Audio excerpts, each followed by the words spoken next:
Hijaunya lembah, hijaunya lereng pegunungan. Seri 5 Pelangi di Langit Singasari.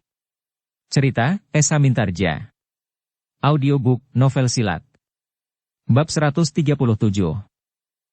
Dalam pada itu, selagi orang-orang padukuhan itu sibuk mengumpulkan orang-orangnya yang menjadi korban usaha untuk membalas dendam, Ki Buyut sedang berpacu menuju ke tempat itu.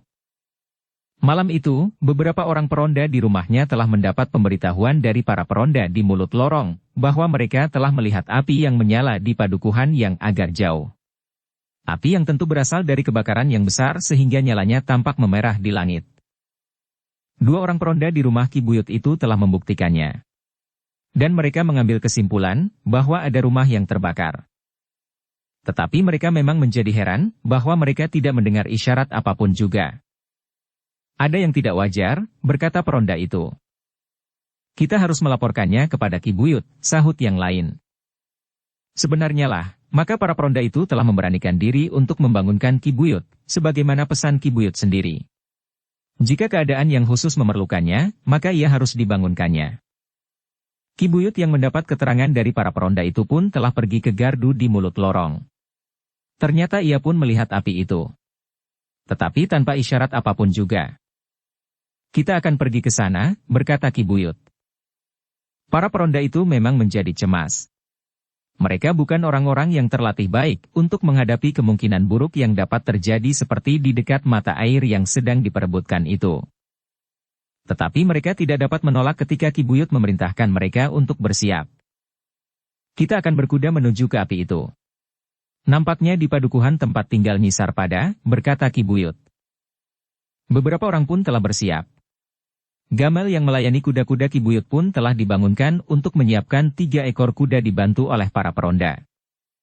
Sejenak kemudian, maka Ki Buyut pun telah berpacu menuju ke tempat api yang justru mulai susut diiringi oleh 2 orang peronda yang bersenjata. Mereka berpacu di tengah-tengah bulak di gelapnya malam. Namun karena jalan-jalan itu sudah sering mereka lalui, maka mereka dapat mengenalinya dengan baik, di mana mereka harus menyusut kecepatan, di mana mereka dapat berpacu dengan kecepatan penuh karena jalan lurus dan rata. Beberapa saat kemudian, mereka telah memasuki padukuhan yang mereka tuju. Ki Buyut pun segera mengenali tempat itu meskipun ia belum sampai ke tujuan. Tentu rumah Nyi Sarpada, desis Ki Buyut. Kedua peronda itu tidak menjawab. Tetapi mereka menjadi semakin tegang. Tentu sudah terjadi sesuatu di rumah itu. Jika tidak, maka tentu sudah terdengar isyarat. Sebenarnya lah, ketika mereka memasuki halaman rumah itu, maka yang mereka ketemukan justru adalah orang-orang yang sedang mengumpulkan mereka yang menjadi korban dalam pertempuran itu dari kedua belah pihak. Dengan serta-merta Ki Buyut pun telah meloncat turun. Ternyata beberapa orang masih saja sibuk di halaman samping, sementara Wantilan masih saja menunggui Nyi Sarpada yang berdiri tegak memandangi api yang mulai susut. Apa yang terjadi? Bertanya Ki Buyut. Ki Buyut, desis Wantilan. Iya, jawab Ki Buyut. Ketika aku mendapat laporan bahwa ada kebakaran, maka aku sudah curiga. Beberapa orang datang untuk membalas dendam kematian kawan-kawannya, jawab Wantilan. Ki Buyut menarik nafas dalam-dalam. Dengan nada rendah ia pun bertanya. Di manakah anak-anak muda yang mengaku pengembara itu? Wantilan pun melayangkan tatapan matanya sambil menjawab. Mereka ada di sebelah pohon pucang itu. Di sebelah orang-orang yang terluka dan terbunuh dibaringkan. Ki Buyut pun telah melihat Mahisa Murti dan Mahisa Pukat pula. Kemudian agak menepi Mahisa Semu berdiri bersama Mahisa Amping yang termangu-mangu. Syukurlah jika mereka masih ada di sini, desis Ki Buyut. Hampir saja mereka meninggalkan tempat ini. Untunglah mereka masih bersedia aku tahan untuk sehari lagi, menunggu kesediaan Ki Buyut untuk datang, jawab Wantilan. Ketika Ki Buyut melangkah mendekatinya, maka Ki Demang pun telah berada di tempat itu pula. Seperti Ki Buyut, maka mereka pun telah menemui Mahisa Murti dan saudara-saudaranya. Sejenak kemudian, ketika api menjadi semakin menyusut, maka Ki Buyut telah duduk bersama Ki Demang, anak-anak muda yang mengaku pengembara itu bersama Nyi Sarpada dan Wantilan. Namun seperti yang pernah diucapkan, Nyi Sarpada itu seakan-akan sudah tidak peduli apa saja yang telah terjadi atas rumahnya. Tanah dan mata air itu telah diselamatkan. Wantilan, rasa-rasanya tidak ada lagi yang penting bagiku menghadapi masa depan. Kau telah datang dan tanah dan mata air itu masih tetap menjadi hak kita. Hakmu. Apalagi? Sisa hidupku sudah tidak penting lagi, berkata Nyi Sarpada. Tidak. Wantilan berkata lantang. Bibi harus tetap hidup. Bibilah yang akan menggantikan paman di sini. Ki Buyut akan mengatur segala-galanya. Tetapi Nyi Sarpada tertawa. Katanya. Sudah aku katakan sebagaimana dikatakan oleh pamanmu. Kau adalah pewaris tanah itu. Kau akan meneruskan tugas pamanmu. Bukan saja membasahi tanah kita sendiri, tetapi sejauh kemungkinan yang dapat kau lakukan, maka kau akan membasahi tanah di sekitarmu. Bibi. Wantilan memotong dengan serta-merta. Dengar Bibi. Aku besok akan meninggalkan tempat ini. Nyi Sarpada terkejut. Tiba-tiba saja wajahnya menjadi suram. Dipandanginya Wantilan dengan tatapan mata redup. Kenapa kau akan pergi Wantilan? Apakah kau menolak pesan pamanmu itu? Bertanya Nyi Sarpada. Tidak Bibi. Sama sekali tidak. Aku junjung tinggi pesan paman Sarpada. Karena itu, aku harus mendapatkan bekal untuk mempertahankan tanah itu. Bukankah yang terjadi merupakan satu pengalaman yang pahit? Jawab Wantilan. Apa yang akan kau lakukan? Bertanya bibinya. Aku akan berguru Bibi, jawab Wantilan. Nyi Sarpada termangu-mangu sejenak. Kemudian hampir di luar sadarnya ia telah berpaling kepada Ki Buyut untuk minta pertimbangan. Berguru adalah satu kewajiban bagi setiap orang Nyi. Mungkin Wantilan merasa dirinya belum cukup bekal untuk menerima tugas yang dilimpahkan oleh pamannya. Karena itu, maka ia ingin minta waktu, berkata Ki Buyut. Selama ini aku akan mohon Ki Buyut untuk membantu Bibi sampai saatnya aku kembali untuk mengemban tugas ini, berkata Wantilan. Nyi Sarpada masih tetap berdiam diri. Dipandanginya api yang telah hampir padam sama sekali. Di sana-sini masih ada potongan-potongan kayu yang menyala. Tetapi nyalanya tidak lagi melonjak tinggi. Namun kemudian Nyi Sarpada itu justru bertanya kepada Ki Buyut. Ki Buyut, apakah yang harus aku lakukan? Rumahku sudah terbakar. Tidak ada lagi tempat untuk berteduh. Jika Wantilan pergi, maka aku akan kehilangan semuanya meskipun tanah dan mata air itu masih tetap menjadi milikku. Tidak Bibi, berkata Wantilan. Aku tidak akan meninggalkan Bibi. Aku hanya mohon Bibi memberikan waktu kepadaku untuk menuntut ilmu. Itu saja. Pada saatnya aku akan kembali kepada Bibi dan melakukan tugas sebagaimana dipesankan oleh paman.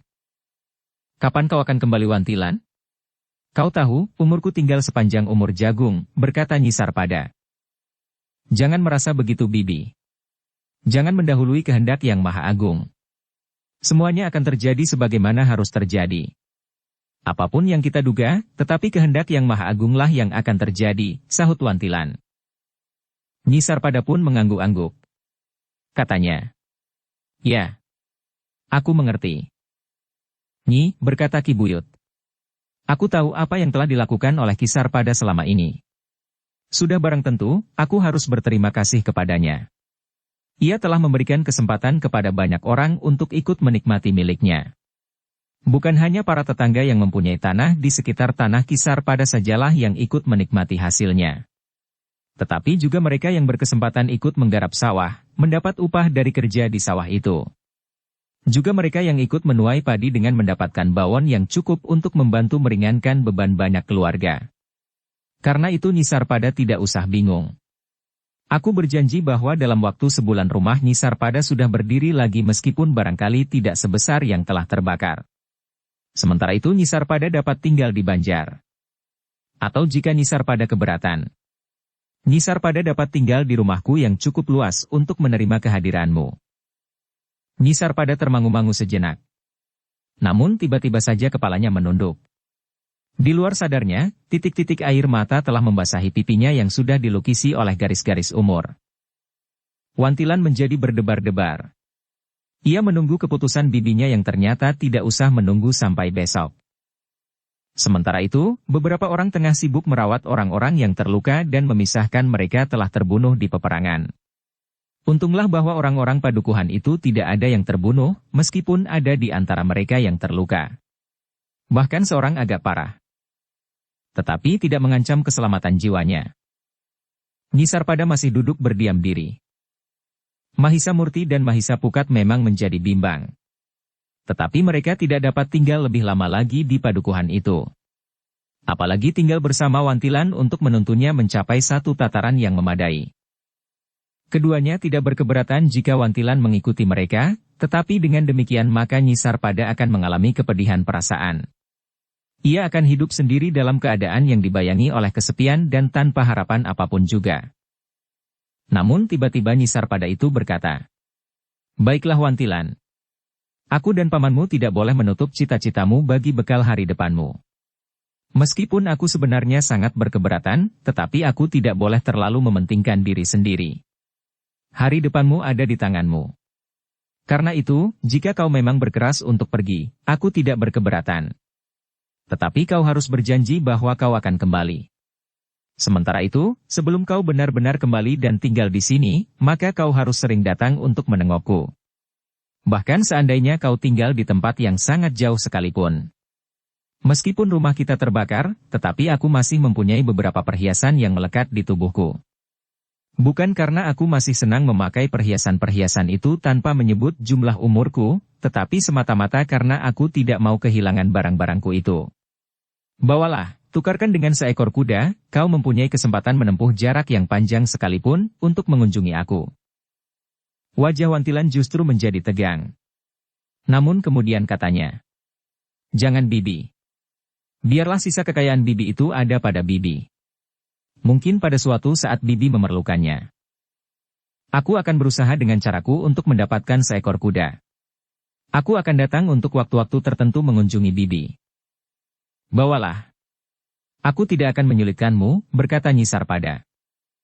"Aku telah membawa bekal. Saudara-saudaraku yang menyebut dirinya pengembara telah membawa bekal pula. Bibi jangan cemas tentang seekor kuda itu," berkata Wantilan.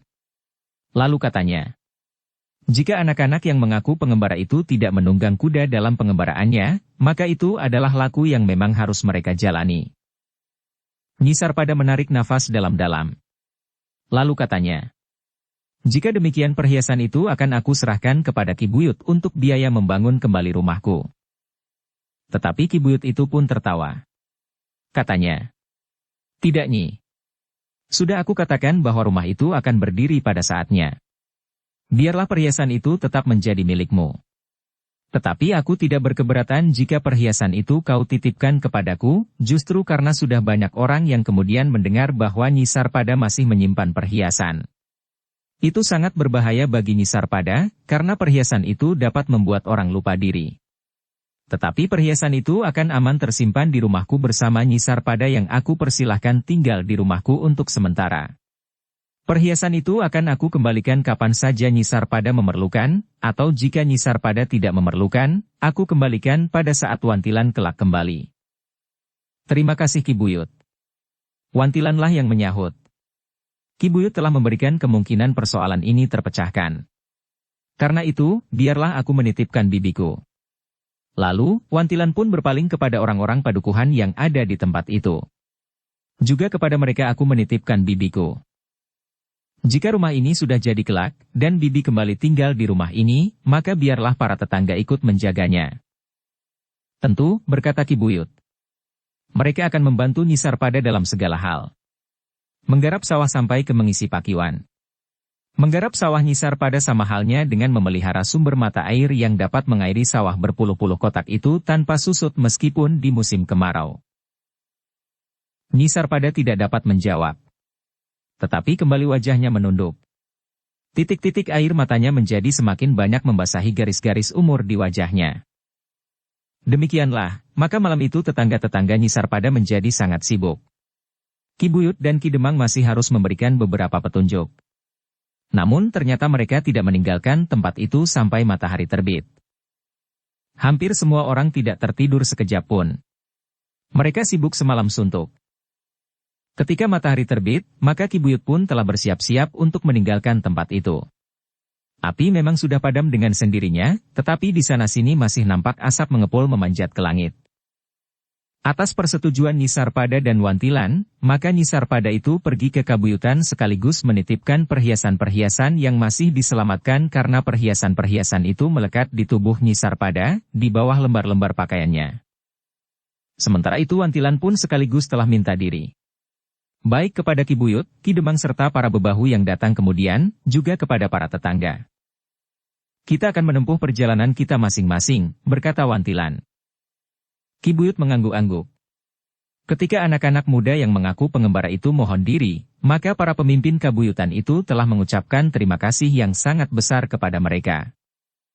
Tetapi yang meninggalkan halaman rumah yang terbakar itu lebih dahulu adalah Ki Buyut bersama Nyi Sarpada dan para pengawalnya. Sementara Wantilan masih sempat melihat-lihat abu dari bekas rumah paman dan bibinya yang sudah menjadi abu. Seharusnya kau tidak usah pergi Wantilan, berkata seorang tetangganya. Aku tahu, berkata Wantilan. Tetapi jika aku tidak pergi, maka aku 5 bahkan 10 tahun mendatang tidak akan berubah seperti aku sekarang. Jika ada orang-orang jahat yang datang kepadaku, maka aku tidak akan dapat berbuat apa-apa lagi. Adalah kebetulan bahwa saat ini anak-anak muda yang mengaku pengembara itu ada di sini, sehingga ia mampu menyelamatkan nyawaku, nyawa bibi dan tetangga-tetangga di sekitar tempat ini yang justru ingin menolong bibi. Tanpa mereka maka aku tidak akan mampu berbuat apa-apa selain pasrah. Kita minta mereka tinggal bersama kita di sini, berkata salah seorang dari tetangga-tetangganya. Mereka sudah menyebut diri mereka pengembara dalam laku tapang rame, jawab Wantilan. Mereka memang mengembara sambil menolong orang-orang yang memerlukan pertolongan mereka. Tetapi dalam waktu dekat, mereka telah berniat kembali ke padepokan mereka. Kecuali karena mereka sudah terlalu lama mengembara, ayah mereka pun telah menjadi semakin tua. Rasa-rasanya mereka sudah begitu merindukan ayah mereka. Sementara itu menurut cerita mereka, paman mereka lebih tua lagi dari ayah mereka. 2 orang yang sudah sangat tua meskipun masih mempunyai penalaran yang terang dan ingatan yang kuat. Tetapi mereka adalah manusia biasa yang pada suatu saat akan kembali kepada penciptanya. Agaknya umur mereka sudah berada di sekitar 100-an tahun. Kakekku berumur 125 tahun sekarang ini, berkata salah seorang tetangganya. Ia masih cukup terang penglihatan dan pendengarannya, ingatan dan penalarannya masih utuh. Namun tubuhnya lah yang semakin lama menjadi semakin lemah, meskipun begitu, kakek masih juga berjemur di matahari pagi sambil berjalan hilir mudik di halaman. Bahkan kadang-kadang masih juga menyapu halaman itu. Apakah kakekmu tidak salah menghitung tahun? Bertanya kawannya. Tidak, jawab orang itu. Kakek masih sempat mengingat bagaimana Tumapel bangkit dan Kediri tenggelam. Bahkan sebelum itu, kawannya tidak bertanya lagi. Namun Mahisa Murti dan Mahisa Pukat yang mendengar pembicaraan itu termangu-mangu sejenak. Mereka memang pernah bercerita tentang beberapa orang yang dikenalnya dengan baik meskipun tidak menyebut nama dan kedudukannya. Tetapi pembicaraan itu telah mengingatkan mereka dengan orang-orang yang pernah sangat dekat dengan mereka. Tiba-tiba saja terbersit satu pertanyaan. Apakah mereka masih sehat-sehat saja betapapun tuanya? Namun tumbuh pula pertanyaan. Apakah mereka masih hidup? Mahisa Murti menarik nafas dalam-dalam. Mereka sudah cukup lama meninggalkan Singasari. Mengembara dan segala macam perjalanan untuk mendapatkan pengalaman dan memenuhi beberapa keinginan pribadi mereka.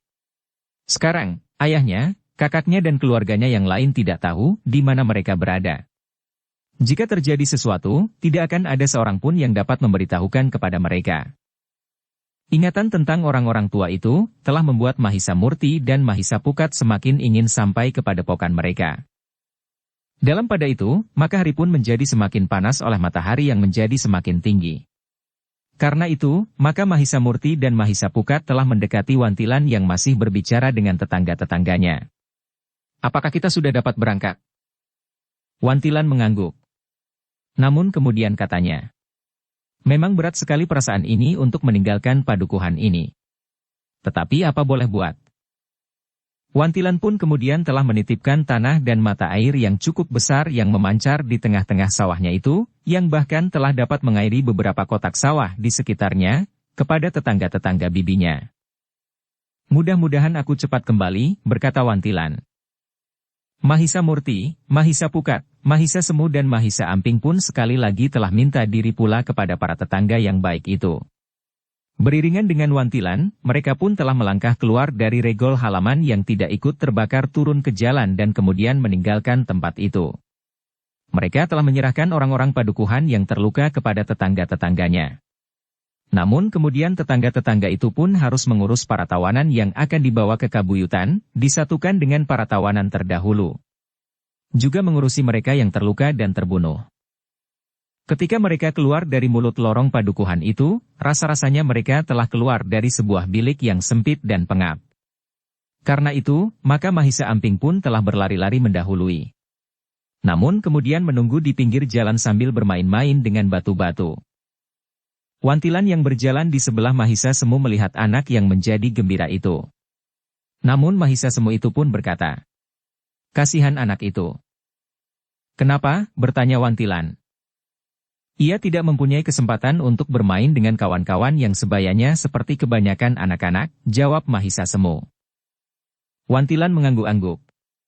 Namun ia pun kemudian bertanya, "Kenapa anak itu ikut melakukan pengembaraan bersama kalian?" "Satu cerita yang panjang," jawab Mahisa Semu. Namun kemudian Mahisa Semu itu pun telah menceritakan asal mulanya, bahwa anak itu ikut dalam pengembaraan yang panjang itu. Wantilan mengangguk-angguk. Namun kemudian ia pun bergumam, "Memang kasihan. Hidupnya menjadi kurang lengkap. Hal itu akan dapat mempengaruhi sifat dan wataknya di kemudian hari. Tetapi jika pengembaraan ini berakhir, maka ia akan mendapatkan kesempatan itu.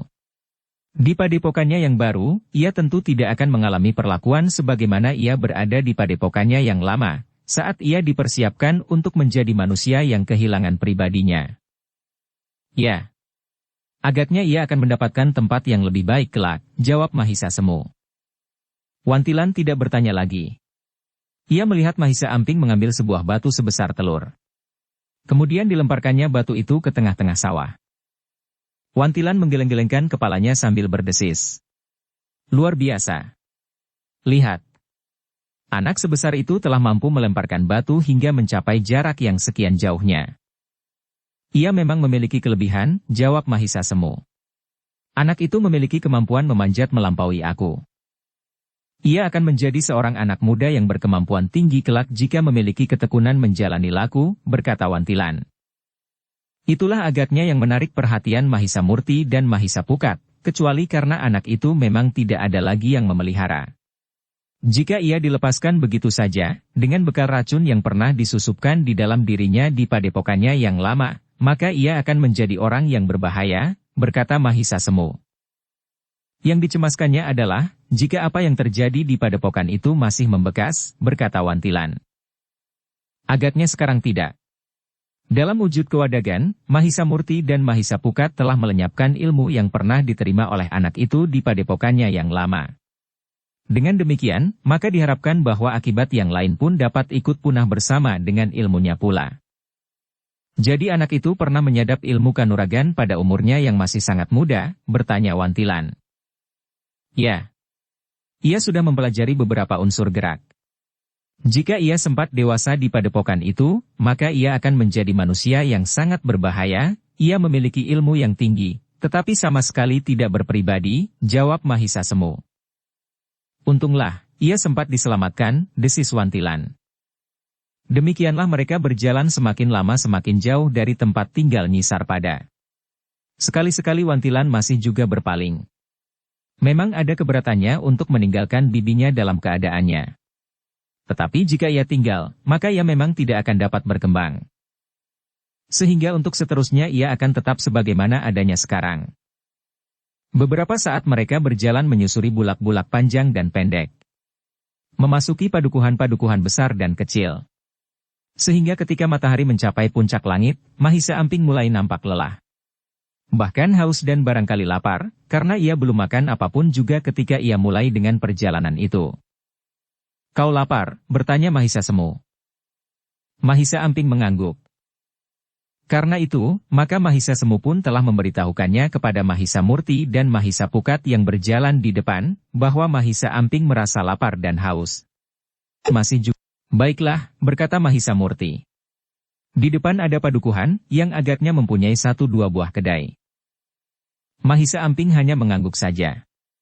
Jarak padukuhan itu memang sudah tidak terlalu jauh lagi. Namun ketika mereka mendekati padukuhan itu, perjalanan mereka terhambat beberapa saat, karena Mahisa Murti, Mahisa Pukat, Mahisa Semu dan Wantilan harus melerai sekelompok gembala yang berkelahi dengan kelompok lainnya yang agaknya datang dari padukuhan yang lain. Untunglah tidak terjadi sesuatu yang tidak diinginkan. Meskipun ada di antara anak-anak gembala itu yang terluka dan mencucurkan darah, karena lawannya telah memukulnya dengan batu. Mereka pengecut, tiba-tiba saja Mahisa Amping bergeramang.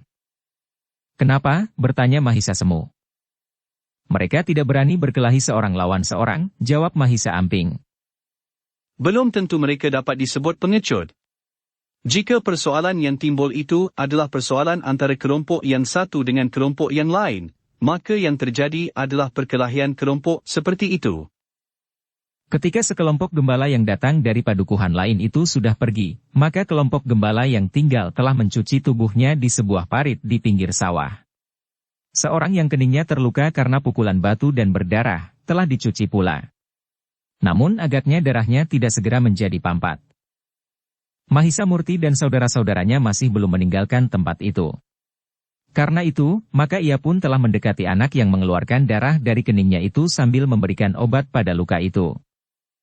"Mudah-mudahan lukamu segera pampat," berkata Mahisa Murti. "Terima kasih," desis anak itu yang masih saja menyeringai menahan sakit. Namun darahnya sudah tidak lagi mengalir dari luka yang memang agak dalam. "Kau jangan mandi hari ini sampai besok," pesan Mahisa Murti. "Mudah-mudahan besok pagi lukamu sudah sembuh dan kau dapat mandi seperti biasa. Tetapi ingat, bekas luka itu jangan kau gosok karena akan dapat terjadi luka lagi." "Terima kasih Paman," jawab anak itu sambil mengusap matanya. Namun sebelum anak itu sempat mengusap dan membersihkan darahnya yang memerah di dadanya bercampur dengan air yang membasahi tubuhnya saat ia membersihkan luka yang tidak juga mau pampat itu, serta keringat yang masih saja mengalir, tiba-tiba saja seorang laki-laki yang berjalan sambil membawa kapak telah berhenti. Perhatiannya tertuju kepada anak yang terluka itu yang tidak lain adalah anaknya. "Heh, kenapa kau?" bertanya ayahnya. Anak itu belum sempat menjawab, ketika laki-laki yang berjalan sambil membawa kapak itu berteriak. "Kau apakan anakku, heh? Kenapa kau ganggu anak-anak? Kalau kau memang seorang laki-laki, ayo lawan aku," bapaknya. Orang itu nampaknya memang seorang yang darahnya cepat mendidih. Dengan wajah yang bagaikan membara, ia sudah memutar kapaknya yang besar. Tetapi anak laki-lakinya itu berteriak. "Bukan orang itu, ayah. Orang itu yang justru telah menolong aku." Dahi laki-laki itu berkerut. Kapaknya pun segera diletakkannya. Betapapun kasarnya, namun laki-laki itu kemudian bertanya kepada anaknya. "Jadi, apakah yang telah terjadi?" Anak itu menceritakan kepada ayahnya, apa yang telah terjadi atas dirinya. Justru orang-orang itulah yang telah melerai dan menolongnya memampatkan darahnya. Dengan kepala tunduk orang itu kemudian berkata, "Aku minta maaf Kisanak. Aku telah salah duga." Mahisa Murti menarik nafas dalam-dalam. Dengan nada rendah ia berkata, "Sudahlah. Setiap orang dapat menjadi khilaf. Tetapi yang kemudian penting adalah persoalan anak-anak itu. Anak-anak itu tidak boleh bermusuhan terus-menerus. Karena itu, dituntut campur tangan orang tuanya. Aku akan mencari orang tua anak itu. Aku akan menyelesaikannya dengan cara seorang laki-laki," jawab orang itu. "Maksudku tidak demikian Kisanak," berkata Mahisa Murti kemudian. "Sebaiknya Kisanak menghubungi Ki Bekel. Orang-orang tua harus membicarakan agar perkelahian semacam ini tidak terulang lagi. Bukan justru melibatkan diri ke dalamnya. Dengan demikian maka anak-anak itu akan dapat melakukan pekerjaan mereka dengan tenang. Mereka dapat menggembala ternaknya sambil berdendang atau sambil meniup seruling mereka. Suasana di padang rumput akan menjadi tenang dan terasa damai." Orang itu menarik nafas dalam-dalam. Ia pun mengangguk-angguk sambil berkata, "Baiklah Kisanak. Aku akan mencobanya. Aku akan berhubungan dengan Ki Bekel, agar Ki Bekel dapat membicarakannya dengan mereka yang berkepentingan. Maksudku orang tua anak-anak itu dan orang tua dari anak-anak yang telah berkelahi dengan anak-anak kami di sini." Mahisa Murti tersenyum. Katanya, "Terima kasih atas pengertian Kisanak. Sekarang, kami mohon diri untuk meneruskan perjalanan kami. Orang itu mempersilahkan anak-anak muda yang melerai perkelahian itu untuk singgah. Tetapi Mahisa Murti terpaksa minta maaf karena ia harus meneruskan perjalanan. Beberapa langkah dari tempat kejadian itu, maka Mahisa Amping masih mengulangi pernyataannya. Kenapa mereka hanya berani berkelahi dalam kelompok-kelompok seperti para pengecut? Mahisa Murti tersenyum. Katanya, bukankah sudah aku katakan bahwa hal itu sangat tergantung pada keadaannya? Sepasukan prajurit yang bertempur dalam satu kesatuan bukanlah pengecut. Kelompok mereka justru terlalu besar. Mereka tidak akan dapat menyelesaikan persoalan mereka dengan sikap sebagaimana kau bayangkan. Mahisa Amping mengerutkan keningnya. Tetapi ia mengangguk-angguk. Ia mengerti apa yang dikatakan oleh Mahisa Murti. Sementara itu mereka telah melangkah terus. Namun setelah berjalan beberapa patok memasuki padukuhan itu, mereka masih belum berjumpa dengan sebuah kedai pun. Nampaknya padukuhan yang besar itu tidak mempunyai cukup kedai sehingga untuk membeli sesuatu para penghuninya harus berjalan beberapa patok, meskipun hanya membutuhkan sepotong lauk, karena sedang tidak sempat masak. Tetapi ketika mereka sampai di ujung jalan justru ketika mereka sudah siap meninggalkan padukuhan itu untuk melintasi bulak panjang menuju ke padukuhan berikutnya, mereka telah melihat bulak panjang menuju ke padukuhan berikutnya, mereka telah melihat sebuah kedai di sudut jalan di sebelah regol. Hampir di luar sadarnya Mahisa Amping berseru. Kedai itu. Yang lain tersenyum. Namun tidak seorang pun yang segera menjawab. Karena itu, maka Mahisa Amping pun kemudian termangu-mangu. Dipandanginya saudara-saudara angkatnya itu seorang demi seorang. Tetapi semuanya diam, bahkan seolah-olah telah mentertawakannya. Oh, desisnya. Aku tidak lapar. Mahisa semula yang pertama-tama menanggapinya. Bukankah kita memang sedang mencari sebuah kedai untuk membeli minuman dan makanan? Mahisa Amping menunduk. Katanya. Terserah saja. Aku tidak haus dan tidak lapar. Mahisa Pukat tertawa. Katanya. Seorang laki-laki tidak akan merajuk. Mahisa Amping mengangkat wajahnya. Dipandanginya wajah Mahisa Pukat dengan tajamnya. Namun ia pun kemudian berpaling memandangi regol padukuhan, bulak yang membujur di depannya serta pintu kedai yang terbuka di sebelahnya. Tetapi Mahisa Amping tidak mengatakan sesuatu. Ketika mereka mendekati kedai itu, maka mereka melihat beberapa orang yang ada di dalamnya. 2 ekor kuda tertambat di dekat pintu. Semakin dekat mereka dengan regol jalan padukuhan itu maka mereka semakin menyadari bahwa di luar dinding padukuhan beberapa orang hilir mudik. Suasananya justru lebih ramai daripada di dalam padukuhan. Namun 1-2 orang sempat memasuki regol dan singgah di kedai itu. Kita akan singgah di kedai itu, berkata Mahisa Murti. Tidak ada seorang pun yang menyahut, Mahisa Amping pun tidak. Namun sejenak kemudian, mereka telah berada di dalam kedai itu. Beberapa orang telah berada di dalamnya. Bahkan kedai itu ternyata cukup ramai. 2 orang pergi, yang lain datang bergantian. Dari pemilik kedai itu, Mahisa Murti mengetahui bahwa ternyata tidak jauh dari tempat itu terdapat sebuah pasar yang sengaja dibuat menghadap keluar padukuhan dengan menyesuaikan dinding padukuhan, sehingga pasar itu merupakan pasar yang seolah-olah terbuka. Orang-orang dari padukuhan lain dengan leluasa dapat masuk keluar pasar itu tanpa lebih dahulu memasuki padukuhan lewat regolnya. Beberapa saat lamanya para pengembara itu berada di dalam kedai. Ternyata Mahisa Ampinglah yang paling cepat selesai. Sambil menunggu yang lain, Mahisa Amping yang berkeringat karena kepedasan dan kepanasan itu nampak gelisah. Kenapa kau? Bertanya Mahisa Pukat. Udaranya panas sekali, jawab Mahisa Amping. Carilah angin di luar, berkata Mahisa Pukat. Tetapi jangan jauh-jauh.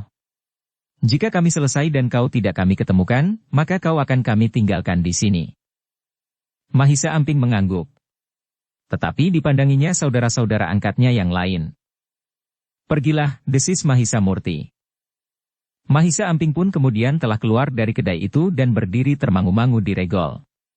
Namun ketika dilihatnya bulir-bulir padi di sawah yang mulai menguning disentuh angin, sehingga di permukaan wajah tanaman padi itu seakan-akan telah mengalir gelombang lembut, maka ia pun telah melangkah keluar regol. Di panasnya matahari bulir-bulir padi itu seakan-akan menjadi berkilat. Di atas hamparan tanaman padi itu nampak seperti getaran yang tembus pandang. Endek pangamun-ngamun. Hampir di luar sadarnya, Mahisa Amping melangkah menyeberangi jalan menyilang di luar regol. Di sepanjang jalan bulak yang membujur lurus dengan jalan padukuhan, terdapat berjajar pohon turi yang menaungi sisi jalan yang terdiri dari tanggul berumput di sebelah parit yang mengalirkan air yang jernih. Beberapa orang gembala tengah duduk pula di bawah pohon turi sambil menunggu ternak mereka yang tengah merumput di tanggul. Namun tiba-tiba saja Mahisa Amping melihat gelagat yang kurang baik. Ia melihat para gembala itu menunjuk ke arahnya. Sebelum ia sempat berbuat sesuatu, beberapa orang gembala itu telah berlari mendekatinya. "Ya, anak ini yang tadi datang bersama dengan beberapa orang melerai perkelahian kita," berkata salah seorang di antara mereka, para gembala yang sebaya dengan Mahisa Amping. Namun ada seorang di antara mereka yang agak lebih besar, yang nampaknya memimpin sekelompok gembala itu. Mahisa Amping berdiri termangu-mangu. Gembala yang lebih besar dari kawan-kawannya itu kemudian bertanya, "Kenapa kau ganggu kami? Kau tidak perlu mencampuri persoalan kami dengan anak-anak sombong itu." "Kakakku tidak senang melihat orang berkelahi," jawab Mahisa Amping. "Bukan kewajiban kami untuk menyenangkan hati kakak-kakakmu." "Heh, jadi orang-orang yang melerai kami itu kakak-kakakmu?" bertanya anak yang agak lebih besar dari kawan-kawannya itu. Mahisa Amping mengerutkan keningnya. Dipandanginya beberapa orang gembala itu seorang demi seorang. Pada umumnya sebaya dengan umurnya. Meskipun Mahisa Amping masih sangat muda, tetapi ia sudah dapat melihat gelagat yang kurang baik. Nampaknya gembala-gembala itu berniat buruk kepadanya. Mereka kecewa karena saudara-saudara angkat Mahisa Amping itu telah melerai mereka, ketika mereka sedang berkelahi. Sedangkan perhitungan mereka kelompok mereka akan memenangkan perkelahian itu. Ternyata bahwa dugaan Mahisa Amping itu benar.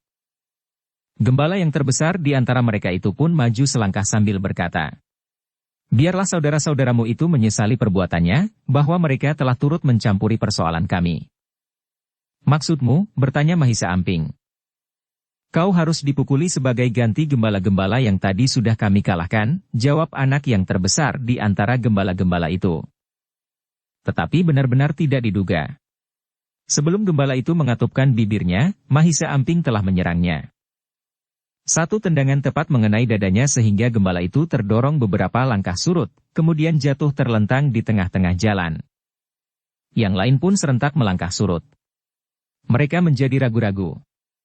Ketika Mahisa Amping maju selangkah, mereka pun telah surut selangkah. "Mari pengecut," geram Mahisa Amping. "Sejak semula aku sudah menduga bahwa kalian adalah pengecut yang hanya berani berkelahi dalam kelompok-kelompok seperti ini. Meskipun demikian aku tidak gentar sama sekali. Majulah bersama-sama. Kalian tidak usah bermimpi membuat saudara-saudaraku itu menyesal, karena kalianlah yang akan menyesal." Gembala yang terjatuh itu pun kemudian dengan susah payah telah bangkit. Dua orang kawannya membantunya. Wajahnya menjadi merah. Sementara dadanya masih terasa sakit. "Ayo," geram Mahisa Amping. "Aku sudah siap." Gembala yang terbesar itu kemudian berteriak memberikan aba-aba. "Selesaikan anak itu. Kita pukuli beramai-ramai sampai ia menjadi jera." Yang lain memang masih saja ragu-ragu. Tetapi yang terbesar itu telah melangkah maju meskipun dadanya masih terasa sakit. "Kau licik," katanya. "Aku belum siap. Sekarang, kau tidak akan dapat berbuat seperti itu." Tetapi sekali lagi yang tidak diduga itu terjadi. Kaki Mahisa Amping telah terjulur sekali lagi langsung mengenai dada anak yang terbesar itu. Sekali lagi ia terdorong beberapa langkah surut dan kehilangan keseimbangannya, sehingga ia jatuh untuk kedua kalinya. Punggungnya terasa bagaikan patah, sementara dadanya menjadi sesak bagaikan dihimpit sebongkah batu padas. Dua orang kawannya telah menolongnya pula. Demikian anak itu berdiri tegak, sekali lagi berteriak. "Kepung anak itu. Pukuli sampai tulang punggungnya patah." Meskipun ragu-ragu tetapi beberapa orang gembala itu telah mengepung Mahisa Amping. Dengan demikian maka Mahisa Amping harus menjadi semakin berhati-hati. Ia harus melawan beberapa orang sekaligus. Tetapi Mahisa Amping sudah mendapat tuntunan serba sedikit dari Mahisa Murti dan Mahisa Pukat. Sejak ilmunya dilenyapkan, maka Mahisa Amping harus belajar sesuai dengan tuntunan yang diberikan oleh Mahisa Murti dan Mahisa Pukat. Karena itu, ketika ia harus menghadapi beberapa orang gembala, maka ia sama sekali tidak gentar. "Bukan salahku jika hidung kalian berdarah," berkata Mahisa Amping mengancam. Namun anak yang terbesar itu menjawab, "Jangan takut." Ia hanya mengancam. Beberapa orang anak yang ragu-ragu itu akhirnya bergerak juga. Mereka mengacu-acukan tinju mereka. Bahkan ada di antara mereka yang berteriak-teriak dan mengumpat kasar. Namun Mahisa Amping memang tangkas. Kecuali ia sudah berlatih serba sedikit, ia sama sekali tidak merasa ragu-ragu sebagaimana para gembala yang melihat tendangan kaki Mahisa Amping itu. Tetapi justru karena itu, maka Mahisa Amping telah mendapat kesempatan untuk menyerang lebih dahulu. Seperti yang telah dilakukannya, maka kakinya telah terjulur menyerang salah seorang dari anak-anak yang mengepungnya. Cukup cepat, sehingga anak itu tidak sempat mengelak. Tetapi dalam pada itu, anak yang terbesar itu telah mendorong seorang anak yang lain justru membentur Mahisa Amping. Keduanya memang hampir saja jatuh. Dalam kesempatan itulah, seorang anak lagi telah menyerang Mahisa Amping. Pukulannya tepat mengenai lambungnya, sehingga Mahisa Amping menyeringai menahan sakit. Tetapi dengan cepat Mahisa Amping bersiap menghadapi kemungkinan yang lain, tepat pada saat seorang gembala berusaha menangkap tangannya. Tetapi Mahisa Amping justru menjatuhkan dirinya dan berguling sekali. Namun kakinya sempat menyapu kaki seorang yang tidak mengerti apa yang telah terjadi. Anak itu memang jatuh terbanting, sementara Mahisa Amping telah bangkit berdiri tegak di atas kedua kakinya.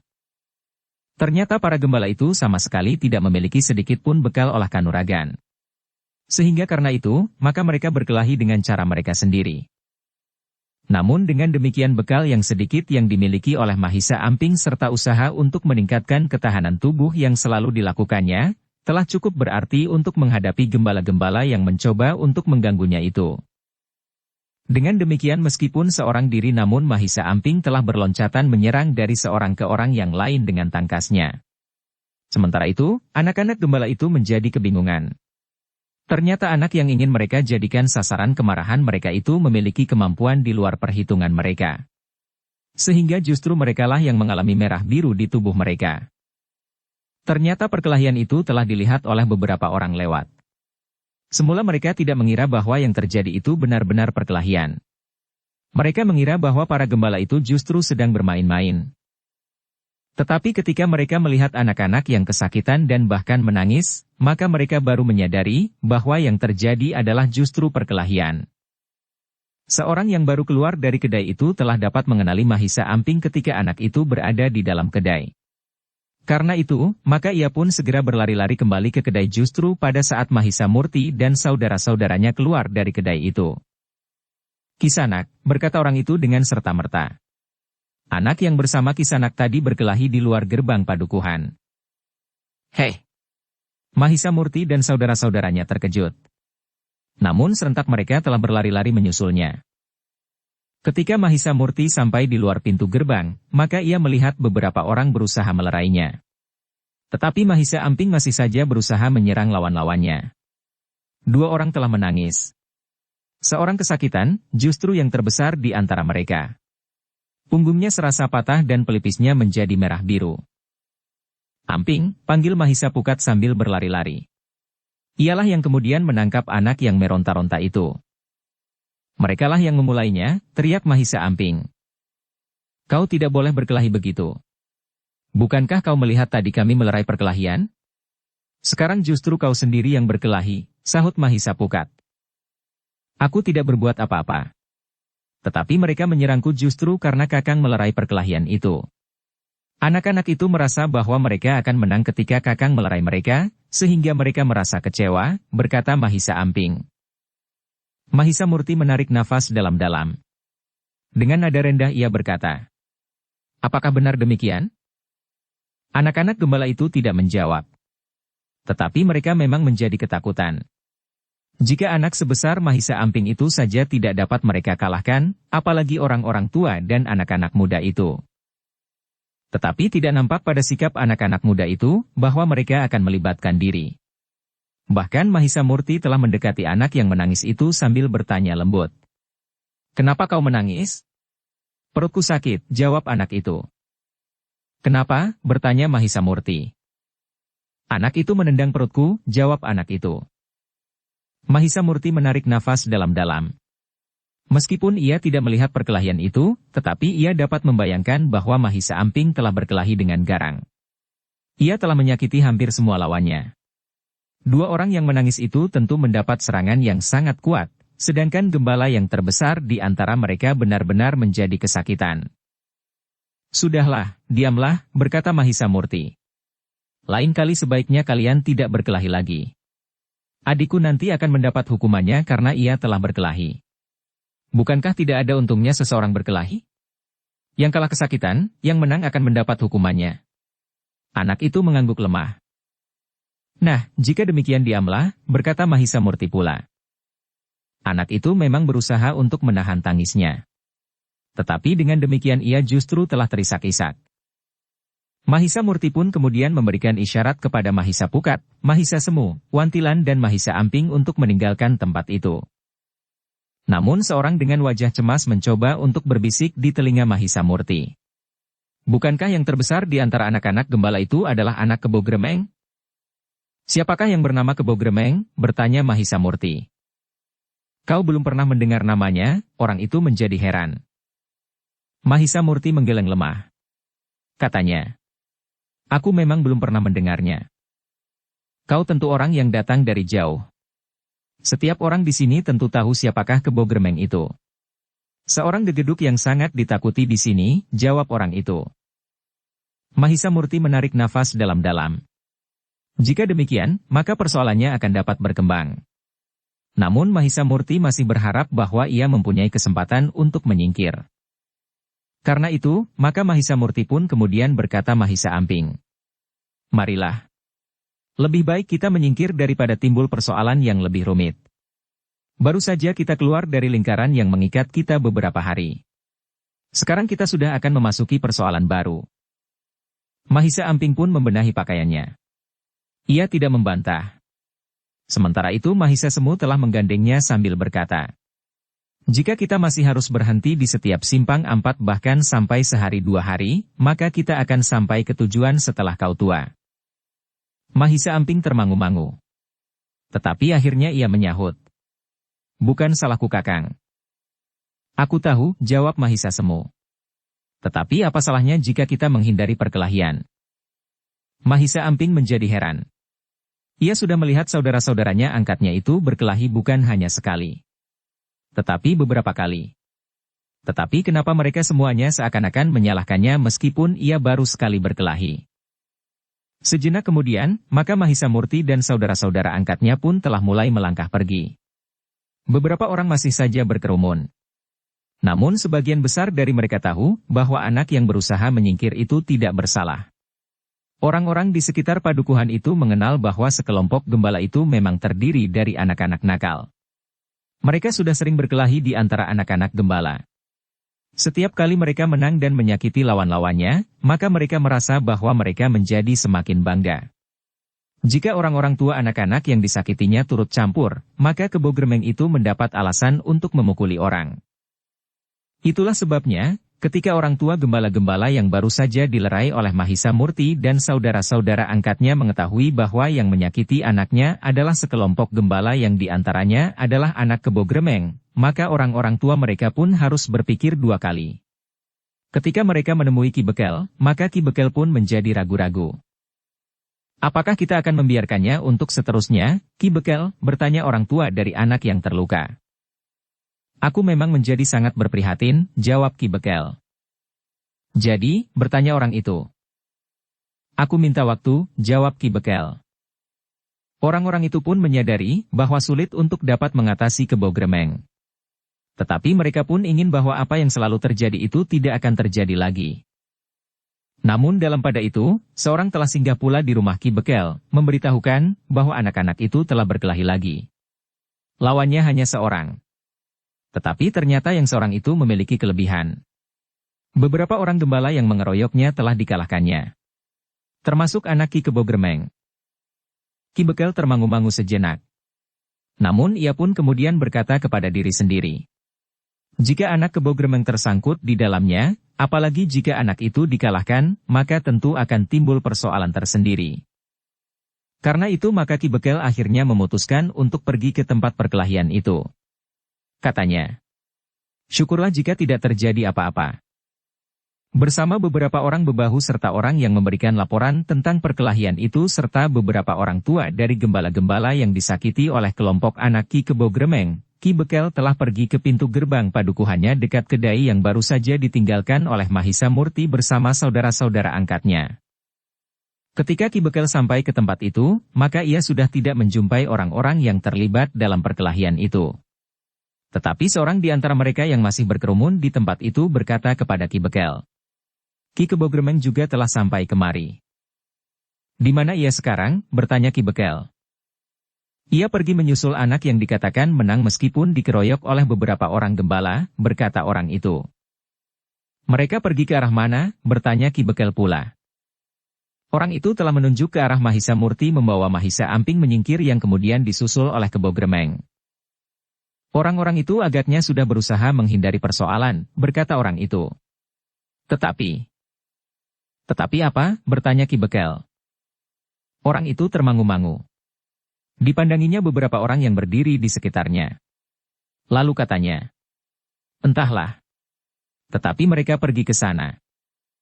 Ki Bekel mengetahui bahwa orang itu tidak berani menyatakan pendapatnya.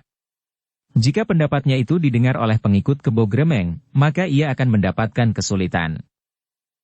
Karena itu, maka Ki Bekel tidak bertanya lagi. Sebuah iring-iringan kecil telah mengikutinya menyusul Kebo Gremeng yang tentu juga tidak sendiri. Sebenarnya lah saat itu Kebo Gremeng bersama dengan 3 orang kawannya tengah menyusul Mahisa Murti. Mereka berjalan tergesa-gesa, bahkan sekali-sekali berlari-larian. Di samping ketiga orang pengikutnya, 5 orang gembala ikut pula bersama mereka. 5 orang anak-anak yang masih sangat muda, sebaya dengan Mahisa Amping. 3 di antara mereka adalah para gembala yang telah ikut berkelahi termasuk anak Kebo Gremeng itu sendiri. Dengan wajah yang tegang oleh kemarahan di dalam dadanya, Kebo Gremeng berusaha untuk dapat menemukan orang yang telah berani menghinanya dengan mengganggu anaknya. Dalam pada itu, Mahisa Murti dan saudara-saudaranya memang telah berjalan semakin jauh. Mereka berharap bahwa persoalan anak-anak itu tidak akan menimbulkan masalah yang lebih besar. Karena itu, maka karena mereka benar-benar berusaha untuk menghindarinya. Mereka telah memilih jalan yang tidak banyak dilalui orang agar seandainya ada orang yang menyusulnya tidak akan dapat menemukannya. Meskipun demikian Mahisa Murti dan saudara-saudaranya masih juga memikirkan kemungkinan bahwa gegeduk yang bernama Kebo Gremeng itu akan menyusulnya. Namun pada itu, Kebo Gremeng memang cukup cerdik. Di setiap simpangan ia telah berusaha untuk mengetahui arah perjalanan orang-orang yang dicarinya. Orang-orang yang ditanyainya tidak ada yang berani berbohong kepadanya. Semua orang menunjukkan arah yang sebenarnya dari orang-orang yang disusulnya. Dengan demikian, meskipun Mahisa Murti telah mengambil jalan-jalan sempit, namun akhirnya Kebo Gremeng telah berhasil menyusulnya.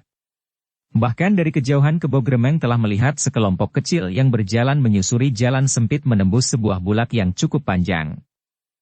Mahisa Murti yang menyadari bahwa perjalanannya telah disusul oleh orang yang tidak diharapkannya itu, berkata kepada Mahisa Amping, "Jika mereka datang menyusul kita, maka kau jangan ikut berbicara.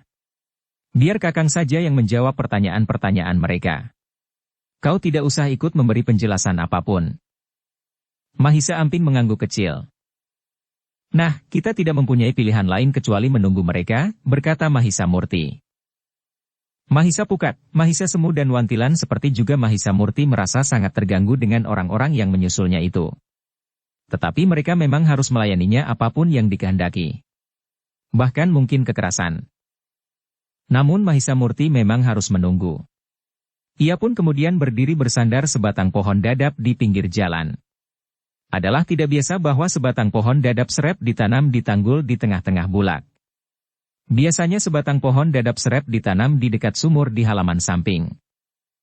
Sementara itu, Mahisa Pukat, Mahisa Semu dan Wantilan duduk di tanggul yang berbatu-batu bersama dengan Mahisa Amping. Dengan berdebar-debar mereka menunggu iring-iringan yang semakin lama menjadi semakin dekat. Dengan serta-merta mereka langsung dapat mengetahui yang manakah yang bernama Kebo Gremeng menilik sikap dan pakaiannya. Sebuah golok yang besar terselip di lambungnya. Tangkainya mencuat di depan perutnya yang membesar. Namun dalam pada itu, Kebo Gremeng sama sekali tidak senang melihat sikap orang-orang yang menunggunya dengan tenang. Ia membayangkan bahwa jika ia berhasil menyusul orang-orang itu, mereka akan segera berlari-larian. Tetapi karena di antara mereka terdapat seorang anak kecil, maka mereka tentu tidak akan dapat berlari terlalu cepat. Tetapi ternyata tidak demikian. Orang-orang itu tidak berlari-lari ketakutan. Tetapi mereka menunggunya dengan tenang. Iblis itu memang harus dibuat jera, geram Kebo Gremeng Mahisa Murti yang melihat iring-iringan itu mendekat, melangkah menyongsongnya.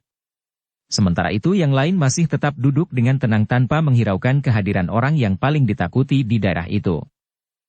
Iblis kalian, geram Kebo Gremeng setelah ia menjadi semakin dekat. Ada apa Kisanak? Bertanya Mahisa Murti. Jangan pura-pura. Kau harus bertanggung jawab. Kau sakiti anak-anak kami. Maksudmu anakku dan anak tetangga-tetanggaku. Apa salah mereka teriak Kebo Gremeng. Siapa yang menyakiti anakmu? Bertanya Mahisa Murti. Aku bawa anakku sekarang. Biarlah ia menjawab pertanyaanmu, sahut Kebo Gremeng. Mahisa Murti mengangguk-angguk, sementara Kebo Gremeng berkata kepada anaknya. Katakan apa yang terjadi. Ayah. Anak kecil itu berusaha untuk mengganggu kawan-kawan gembala. Aku berusaha mencegahnya. Tetapi ia sama sekali tidak menghiraukannya. Bahkan ia telah menantangku berkelahi. Tetapi ketika ia mulai kalah dan menangis, kakaknya telah ikut campur. Tidak hanya seorang. Tetapi semuanya telah ikut menyakiti aku, jawab anak Kebo Gremeng. Nah, geram Kebo Gremeng. Kau dengar. Mahisa Murti sama sekali tidak menunjukkan kegelisahannya. Bahkan ia pun kemudian berkata, aku sudah menduga bahwa anakmu memiliki kemampuan berbohong. Tetapi tidak apa-apa. Barangkali bakat itu menurun dari ayahnya. Setan kau, bentak Kebo Gremeng. Kau tahu siapa aku? Baru sekarang aku melihat orang yang bernama Kebo Gremeng, jawab Mahisa Murti. Lalu katanya, jika kau ingin anakmu memiliki kemampuan seorang gegeduk, ajari anakmu dengan ilmu kanuragan. Bukan kau ajari cara untuk berbohong. Kebo Gremeng menggeretakkan giginya. Dipandanginya Mahisa Murti dengan tajamnya. Ia tidak mengira bahwa di dalam hidupnya ia pernah bertemu dengan seseorang yang telah berani menghinanya. Namun justru karena kemarahan yang menghentak-hentak di dadanya, untuk sejenak ia justru bagaikan terbungkam. Kawannya lah yang melangkah maju sambil berkata, kita tidak perlu berbicara lagi. Kebo Gremeng mengangguk kecil. Tetapi Mahisa Murti masih berkata, apakah kau ingin membuktikan kebenaran kata-kata anakmu? Di sini adikku masih ada. Jika benar anakmu menang atas adikku seperti yang dikatakannya, maka perkelahian itu dapat diulanginya sekarang. Tetapi nampaknya Kebo Gremeng telah memperhitungkan kemungkinan itu. Karena itu, maka seorang di antara anak-anak yang mengikutinya telah melangkah maju sambil berkata, biar aku saja yang mencobanya. Jika anak paman Kebo Gremeng yang turun ke arena, maka anak itu akan dapat mati. Kebo Gremeng termangu-mangu. Namun Mahisa Pukat tiba-tiba saja berkata, nampaknya memang sudah diatur begitu. Diam kau, bentak Kebo Gremeng. Atau aku bunuh kau. Mahisa Pukat tertawa. Katanya, baiklah. Biarlah adikku berkelahi dengan pahlawan yang kau anggap dapat menyelamatkan anakmu itu. Tangan Kebo Gremeng menjadi gemetar. Biasanya ia tidak menunggu lagi. Tetapi ia masih mencoba menahan diri untuk membuktikan bahwa yang dikatakan oleh anaknya itu benar. Tetapi seperti yang dikatakan oleh Mahisa Pukat, agaknya memang sudah diatur bahwa yang akan berkelahi bukan anak Kebo Gremeng yang memang sudah dikalahkan oleh Mahisa Amping. Bahkan bukan seorang lawan seorang, tetapi anak Kebo Gremeng bertempur bersama kawan-kawannya. Dalam pada itu, seorang di antara para gembala yang ikut bersama Kebo Gremeng itu melangkah maju sambil bertolak pinggang. Dengan garang anak itu berkata, kita akan berperang tanding. Mahisa Pukat tertawa. Katanya, dari mana kau mendapat istilah itu? Jangan sebut perang tanding. Berkelahi begitu saja akan lebih sesuai dengan kalian. Tutup mulutmu. Kebo Gremenglah yang membentak. Tetapi Wantilan dan Mahisa Semu justru ikut tertawa. Dengan nada tinggi di sela-sela tertawanya Mahisa Semu berkata, "Jangan terlalu garang. Semua orang sudah tahu bahwa kau adalah seorang gegeduk yang ditakuti. Berbuat wajar sajalah." Hampir saja Kebo Gremeng meloncat menerkam Mahisa Semu. Tetapi gembala itu telah berteriak, "Beri aku kesempatan mematahkan leher anak yang sombong itu." Kebo Gremeng memang mengurungkan niatnya. Namun sekali lagi jantungnya bagaikan meledak ketika Mahisa Pukat berkata, "Anak itu sudah dapat mengucapkan istilah-istilah yang dapat mendirikan bulu tengkuk." Namun sementara itu Mahisa Amping menjadi gelisah. Ia ingin menerima tantangan itu. Tetapi ia menunggu isyarat Mahisa Murti. Mahisa Murti yang dapat melihat kegelisahan Mahisa Amping itu pun kemudian bertanya kepadanya, "Apakah kau bersedia berperang tanding?" Mahisa Amping mengangguk sambil menjawab pendek, "Ya." "Bagus," desis Mahisa Murti. "Lakukan. Kau ditantang oleh gembala itu." Mahisa Amping pun tersenyum. Dengan langkah yang tetap ia pun maju mendekati gembala yang sudah berdiri dalam kesiapan. Namun Mahisa Amping memang harus berhati-hati. Gembala itu tidak lebih besar dari anak Kebo Gremeng. Tetapi nampaknya anak itu memiliki kelebihan dari anak Kebo Gremeng itu sendiri. Ya. "Kita akan menjadi saksi," berkata Mahisa Murti. "Anak-anak itu akan membuktikan apakah yang dikatakan oleh anak Kebo Gremeng itu benar. Sebenarnya aku tidak senang melihat anak-anak berkelahi. Tetapi apa boleh buat? Aku tidak akan sekedar berkelahi," sahut gembala itu. "Tetapi aku akan berperang tanding." "Baiklah. Lakukan perang tanding itu. Kami yang tua-tua akan menjadi saksi yang baik, yang tidak akan mengganggu jalannya permainan yang tidak wajar ini." Sejenak kemudian kedua orang anak itu sudah berhadapan. Keduanya telah bersiap untuk berkelahi yang menurut istilah gembala itu berperang tanding. Sejenak kemudian, gembala yang memiliki kelebihan dari anak Kebo Gremeng itu mulai meloncat menyerang. Tetapi Mahisa Amping sudah siap menghindari serangan itu. Dengan tangkasnya ia meloncat ke samping. Namun tiba-tiba saja lawannya telah berputar dengan ayunan kaki mendatar. Mahisa Amping sama sekali tidak menduga. Karena itu pada serangan kedua Mahisa Amping telah dikenai oleh kaki lawannya sehingga Mahisa Amping itu jatuh berguling. Mahisa Murti dan saudara-saudaranya terkejut. Namun dengan demikian mereka mengetahui bahwa gembala itu tentu pernah mempelajari olah kanuragan serba sedikit. Sementara itu Kebo Gremeng yang menjadi tegang oleh kemarahan yang tertahan, tiba-tiba saja dapat tertawa, justru semakin lama semakin keras. Dengan perut yang terguncang-guncang Kebo Gremeng berkata di sela-sela dari tertawanya, "Itukah anak yang kau banggakan? Jika terbukti bahwa anakmu telah bersalah kemudian kalian bersalah pula terhadap anakku dan kawan-kawannya, maka jangan menyesali nasib buruk kalian." Mahisa Murti dan saudara-saudaranya sama sekali tidak menjawab. Namun mereka menyaksikan Mahisa Amping dengan tangkasnya meloncat bangkit dan berdiri tegak menghadapi segala kemungkinan. Kebo Gremeng pun kemudian telah berhenti tertawa. Ia bahkan menjadi tegang kembali ketika ia melihat bagaimana Mahisa Amping itu bangkit. Sejenak kemudian gembala itu telah mulai menyerang lagi. Demikian Mahisa Amping meloncat menghindar, maka gembala itu telah berputar dengan kaki mendatar. Serangan itu ternyata telah diulang kembali, berkata Mahisa Amping di dalam hatinya di saat ia meloncat menghindarinya. Serangan yang kedua itu sama sekali tidak berhasil sebagaimana serangannya terdahulu. Mahisa Murti dan saudara-saudaranya telah menarik nafas panjang. Apalagi ketika kemudian justru Mahisa Ampinglah yang sempat menjajagi kemampuan lawannya.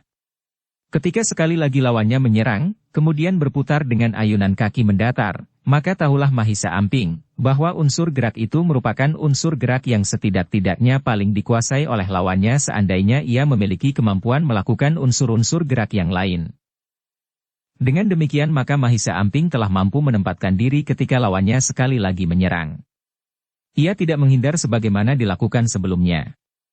Tetapi ia menghindar ke arah yang berbeda meskipun Mahisa Amping menyadari bahwa cara yang dilakukan itu berbahaya. Sebenarnya lah bahwa demikian Mahisa Amping meloncat, maka gembala itu telah menyusul dengan serangannya berikutnya. Satu tendangan yang keras sambil membelakangi Mahisa Amping dengan membungkukkan badannya dan bertumpu pada kedua tangannya yang menyentuh tanah. Sekali lagi Mahisa Amping telah dikenai serangan itu. Hampir saja Mahisa Amping terjatuh terlentang.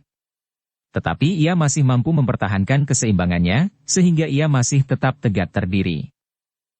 Yang kemudian diketahui oleh Mahisa Amping adalah cara lawannya menyerang. Jika ia menghindari dengan arah yang pertama, maka lawannya itu akan berputar dengan kaki terayun mendatar. Tetapi jika ia menghindar ke arah yang sebaliknya, maka ia akan membelakanginya, kemudian membungkuk dan bertumpu pada kedua tangannya sementara kakinya terjulur lurus ke belakang. Dengan demikian maka Mahisa Amping yang tangkas itu mulai mempermainkannya. Ternyata gembala itu lebih banyak mempergunakan kedua unsur gerak rangkap itu. Meskipun ia mampu melakukan yang lain, tetapi tidak setangkas jika ia melakukan kedua unsur itu sehingga Mahisa Amping mampu mengimbanginya. Karena itu, maka perkelahian di antara kedua orang anak itu semakin lama semakin sengit. Jika Mahisa Amping yang serba sedikit pernah diberi petunjuk oleh Mahisa Murti dan Mahisa Pukat sejak ilmunya yang diterima di padepokan yang beraliran hitam itu dimusnahkan, maka lawannya pun memang pernah juga mengenali ilmu kanuragan serba sedikit, meskipun ilmu yang kasar. Dengan dasar-dasar olah kanuragan itulah kedua anak itu saling menyerang dan bertahan. Namun ternyata daya tahan tubuh Mahisa Amping masih lebih baik dari lawannya. Mahisa Amping yang terbiasa menjalani laku yang berat bahkan setiap hari, mampu mengatasi kekuatan daya tahan lawannya mulai susut. Dengan demikian, maka keseimbangan perkelahian itu pun mulai berubah. Gembala itu tidak lagi mampu menyerang dan bertahan dengan kekuatannya sepenuhnya. Keringatnya bahkan seakan-akan telah terperas dari tubuhnya. Nafasnya mulai berkejaran di lubang hidungnya. Kebo Gremeng mulai menjadi cemas. Gembala kebanggaannya itu ternyata mengalami kesulitan. Bahkan kemudian serangan Mahisa Amping pun telah mulai mengenai tubuhnya. Ketika anak itu berusaha menyerang Mahisa Amping, maka Mahisa Amping telah menghindar ke arah pola unsur gerak gembala itu yang pertama. Karena itu, ketika gembala itu berputar dengan kaki terayun mendatar, Mahisa Amping justru telah menjatuhkan diri dan merendah sehingga ayunan kaki itu lewat di atas kepalanya. Namun pada saat yang bersamaan, Mahisa Amping telah berguling sambil menjulurkan kakinya menyilang menyapu kaki lawannya tempat bertumpu pada putarannya. Sapuan kedua kaki Mahisa Amping yang menyilang dan kemudian diputar itu akibatnya memang pahit bagi lawannya. Kakinya bagaikan dihentakkan dengan kekuatan yang sangat besar, sehingga gembala itu jatuh terbanting di tanah. Dengan gerak naluriah tangan gembala itu berusaha untuk menahan tubuhnya, namun justru karena itu, maka pergelangan tangannya itu bagaikan menjadi retak. Ketika gembala itu berusaha untuk bangkit dan bertumpu pada tangannya itu, maka ia pun telah menjerit. Bahkan kemudian gembala itu telah mengaduh kesakitan. Tertatih-tatih anak itu bangkit. Tetapi ia tidak mampu bertahan lagi, sehingga akhirnya anak itu menangis sambil memegangi pergelangan tangannya itu. Kebo Gremeng menjadi tegang. Ternyata gembala itu sama sekali tidak mampu mengalahkan Mahisa Amping. Bahkan gembala itu telah menangis kesakitan meskipun ia berusaha untuk bertahan. Tetapi titik-titik air matanya mengalir semakin deras. Bahkan gembala itu pun kemudian terisak. Kelinci cengeng, geram Kebo Gremeng. Kenapa kau menangis seperti itu? Bukankah kau mengaku tidak terkalahkan di antara anak-anak sebayamu? Bahkan kau menang atas anakku? Anak itu sama sekali tidak menjawab. Tetapi tangannya yang bagaikan patah itu memang terasa sakit sekali, sehingga anak itu tidak mungkin lagi untuk meneruskan perkelahian. Nah, tiba-tiba Mahisa Murti berkata, "Apa yang akan kau katakan sekarang tentang gembala-gembala itu? Apakah kau masih menganggap bahwa adikku itu dengan mudah akan dapat dikalahkan? Apakah kau masih menganggap bahwa aku harus membantunya dan aku serta saudara-saudaraku telah ikut menyakiti anak-anak?" Persetan, geram Kebo Gremeng. Aku tidak peduli apa yang sudah dilakukan anak-anak. Aku tidak terbiasa menunggu dan menahan diri seperti sekarang ini. Karena itu, maka jangan menyesal jika aku melakukan kebiasaanku. Apa kebiasaanmu? Bertanya Mahisa Murti. Memukuli orang sampai setengah mati. Bahkan jika perlu membunuh, jawab Kebo Gremeng. Namun Mahisa Pukatlah yang menjawab dengan jawaban yang mengejutkan. Ternyata kita mempunyai kebiasaan yang sama. Sudah sepekan aku tidak memukuli orang.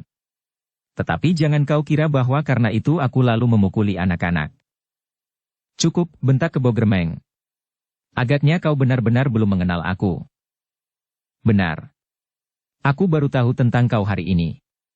Menurut kata orang kau adalah seorang gegeduk yang ditakuti. Nah, orang seperti kau inilah yang kami tunggu. Dengan demikian, maka kami akan sedikit mendapat kepuasan, jawab Mahisa Pukat. Iblis kau. Kebo Gremeng itu berteriak. Aku koyak mulutmu. Kebo Gremeng itu pun telah meloncat menerkam Mahisa Pukat. Ia tidak mampu menahan diri sebagaimana telah dilakukannya yang menyimpang dari kebiasaannya. Sebagai seorang gegeduk yang ditakuti, maka Kebo Gremeng terbiasa untuk memukuli orang lain. Dengan sekali pukul orang itu telah menjadi pingsan. Ia pun berniat untuk memukul Mahisa Pukat sehingga membuatnya pingsan. Tetapi gegeduk itu terkejut. Tangannya tidak menggapai apapun juga. Mahisa Pukat begitu cepatnya meloncat menghindar sehingga luput dari serangannya.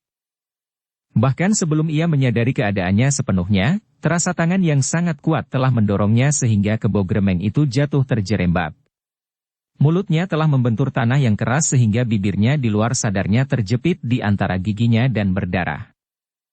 Dengan cepat Kebo Gremeng bangkit. Ia menjadi semakin marah ketika ia menyadari bahwa mulutnya telah berdarah. Ketika ia mengusap dengan punggung telapak tangannya, maka ia melihat warna merah itu membasahi kulitnya. Karena itu, maka tiba-tiba saja ia telah memberikan isyarat kepada 3 orang kawannya untuk menyerang bersama-sama. Namun ketika ketiga orang kawannya itu bergerak, maka Mahisa Murti, Mahisa Semu dan Wantilan pun telah bergerak pula bersama-sama. Apakah secara kebetulan jumlah kita sama, atau kalian memang dengan sengaja menyamakan jumlah itu? Bertanya Mahisa Pukat sambil bertolak pinggang. Persetan, geram Kebo Gremeng. Aku akan benar-benar membunuh. Mahisa Pukat termangu-mangu sejenak. Namun menurut perhitungannya, maka kawan Kebo Gremeng itu tentu tidak setangkas gegeduk itu. Dengan demikian maka Mahisa Pukat mengharap bahwa Mahisa Semu dan Wantilan akan dapat mengatasi lawan-lawannya. Bahkan jika perlu, Mahisa Pukat dan menghadapi 2 di antara mereka dan Mahisa Murti akan dapat membantu Mahisa Semu dan Wantilan. Namun semuanya masih harus dijajagi lebih dahulu agar Mahisa Semu dan Wantilan tidak merasa direndahkan kemampuannya. Sejenak kemudian, maka keempat orang itu pun telah mendapat lawannya masing-masing. Sementara itu Mahisa Murti berpesan kepada Mahisa Amping. Kau tidak boleh berkelahi. Kecuali jika kau harus membela diri karena kau diserang. Tetapi Kakang akan berkelahi, desis Mahisa Amping. Aku pun tidak akan berkelahi jika aku tidak diserang, jawab Mahisa Murti. Mahisa Amping tidak bertanya lagi. Namun sekali-sekali ia memperhatikan gembala-gembala yang dengan tegang memperhatikan perkelahian itu. Biasanya Kebo Gremeng hanya membutuhkan waktu sekejap untuk mengalahkan lawannya. Mahisa Amping yang masih marah itu rasa-rasanya ingin meloncat menerkam para gembala itu. Lebih-lebih anak Kebo Gremeng yang telah mereka-reka ceritera yang bohong sama sekali, meskipun agaknya ia hanya dituntun oleh ayahnya. Tetapi Mahisa Amping tidak berani melanggar pesan kakak angkatnya. Agaknya kakak angkatnya bersungguh-sungguh melarangnya untuk berkelahi jika tidak diserang. Karena itu, bahkan Mahisa Amping mengharap agar gembala-gembala itu menyerangnya. Ketika salah seorang dari gembala itu kebetulan memandanginya maka ia pun telah menjulurkan lidahnya agar gembala itu menjadi marah. Tetapi gembala itu dengan serta-merta telah berpaling. Mahisa Amping hanya dapat menggeram, tetapi ia tidak menyerang. Sementara itu Mahisa Murti telah bertempur dengan salah seorang kawan Kebo Gremeng. Tidak ada kesulitan sama sekali. Seandainya ia langsung mengakhiri pertempuran pun agaknya akan dapat dilakukannya. Tetapi Mahisa Murti tidak melakukannya. Ia masih ingin melihat apa yang terjadi dengan Wantilan dan Mahisa Semu. Namun keduanya pun ternyata memiliki kemampuan yang lebih baik dari lawan-lawan mereka. Mahisa Semu bertempur tanpa mempergunakan senjatanya, karena lawannya pun tidak bersenjata. Lawannya memang tidak menduga bahwa ia telah bertemu dengan orang-orang yang memang berilmu. Ternyata berbeda dengan Mahisa Murti, Mahisa Semu dan Wantilan tidak membiarkan lawannya mendapat hati. Mereka telah menekan lawannya secepatnya, sehingga dalam waktu yang singkat maka kedua orang kawan Kebo Gremeng itu sudah terdesak. Karena itu, maka tidak ada kemungkinan lain yang dapat mereka lakukan kecuali menarik senjata-senjata mereka. Tetapi mereka tidak menyadari bahwa dengan demikian mereka justru telah menjerumuskan diri mereka sendiri ke dalam kesulitan. Karena mereka mempergunakan senjata, maka dengan demikian maka Mahisa Semu dan Wantilan pun telah menggenggam senjata pula di tangan mereka. Bahkan Mahisa Semu sempat berkata, "Kalian telah mempercepat nasib buruk yang akan menimpa kalian." "Persetan," geram lawan Mahisa Semu. "Jangan menyesal jika perutmu akan terkoyak." Mahisa Semu justru tertawa pendek. Katanya, "Orang-orang seperti kalian memang harus dibuat jera." Kedua orang itu tidak menjawab lagi. Mereka telah melibat Mahisa Semu dan Wantilan dengan serangan-serangan yang cepat dan langsung mengarah ke tempat-tempat yang paling berbahaya pada tubuhnya. Tetapi justru kemampuan Mahisa Semu adalah pada ilmu pedangnya.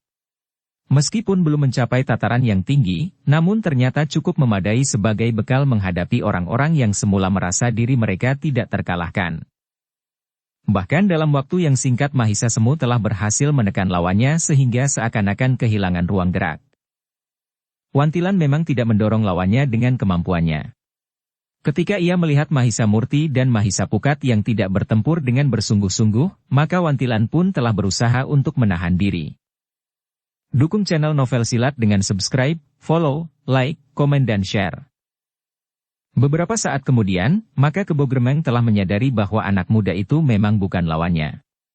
Meskipun anak muda itu tidak dengan serta-merta menghancurkannya, tetapi Kebo Gremeng merasa bahwa pada satu saat ia akan dipaksa untuk berlutut di hadapannya di saat-saat nafasnya akan putus. Karena itu, maka ia memang tidak mempunyai pilihan lain kecuali melihat kenyataan itu. Apalagi ketika sekali dua kali Mahisa Pukat mulai menyentuh tubuhnya meskipun tidak lebih hanya dengan ujung-ujung jarinya. Tetapi ketika ujung ibu jarinya menyentuh pangkal lehernya, maka rasa-rasanya nafasnya telah tersumbat. Karena itu, maka ia pun telah meloncat mengambil jarak, sementara lawannya tidak mengejarnya, Mahisa Pukat telah memberinya kesempatan untuk bernafas. Dalam keadaan yang demikian, maka Mahisa Pukat tiba-tiba saja berkata, "Menyerahlah. Aku tidak akan berbuat apa-apa." Kebo Gremeng yang tidak pernah direndahkan itu memang sulit untuk menerima kenyataan itu. Tetapi ketika sekali lagi ujung tiga jari tangan Mahisa Pukat yang merapat mengenai bagian bawah dadanya, maka Kebo Gremeng tidak dapat mengelak lagi. Ia tidak ingin menarik senjatanya, karena hal itu akan berakibat sangat buruk bagi dirinya sebagaimana kemudian dilihatnya pada lawan Mahisa Semu. Meskipun Mahisa Semu tidak berniat untuk membunuh, tetapi ujung senjatanya ternyata telah tergores di kulit lawannya sehingga darah pun telah mengalir dari luka itu. Sambil menyeringai menahan pedih orang itu meloncat menjauh. Selangkah demi selangkah Mahisa Semu maju mendekatinya sambil berkata, "Senjatamu telah membuatmu mengalami banyak kesulitan. Lemparkan senjatamu, maka aku pun akan menyarungkan senjataku pula." Maka Kebo Gremeng tidak dapat mengelak lagi. Ia tidak ingin menarik senjatanya, karena hal itu akan berakibat sangat buruk bagi dirinya sebagaimana kemudian dilihatnya pada lawan Mahisa Semu. Meskipun Mahisa Semu tidak berniat untuk membunuh, tetapi ujung senjatanya ternyata telah tergores di kulit lawannya sehingga darah pun telah mengalir dari luka itu. Orang itu masih saja ragu-ragu. Ujung senjatanya masih teracu ke arah dada Mahisa Semu.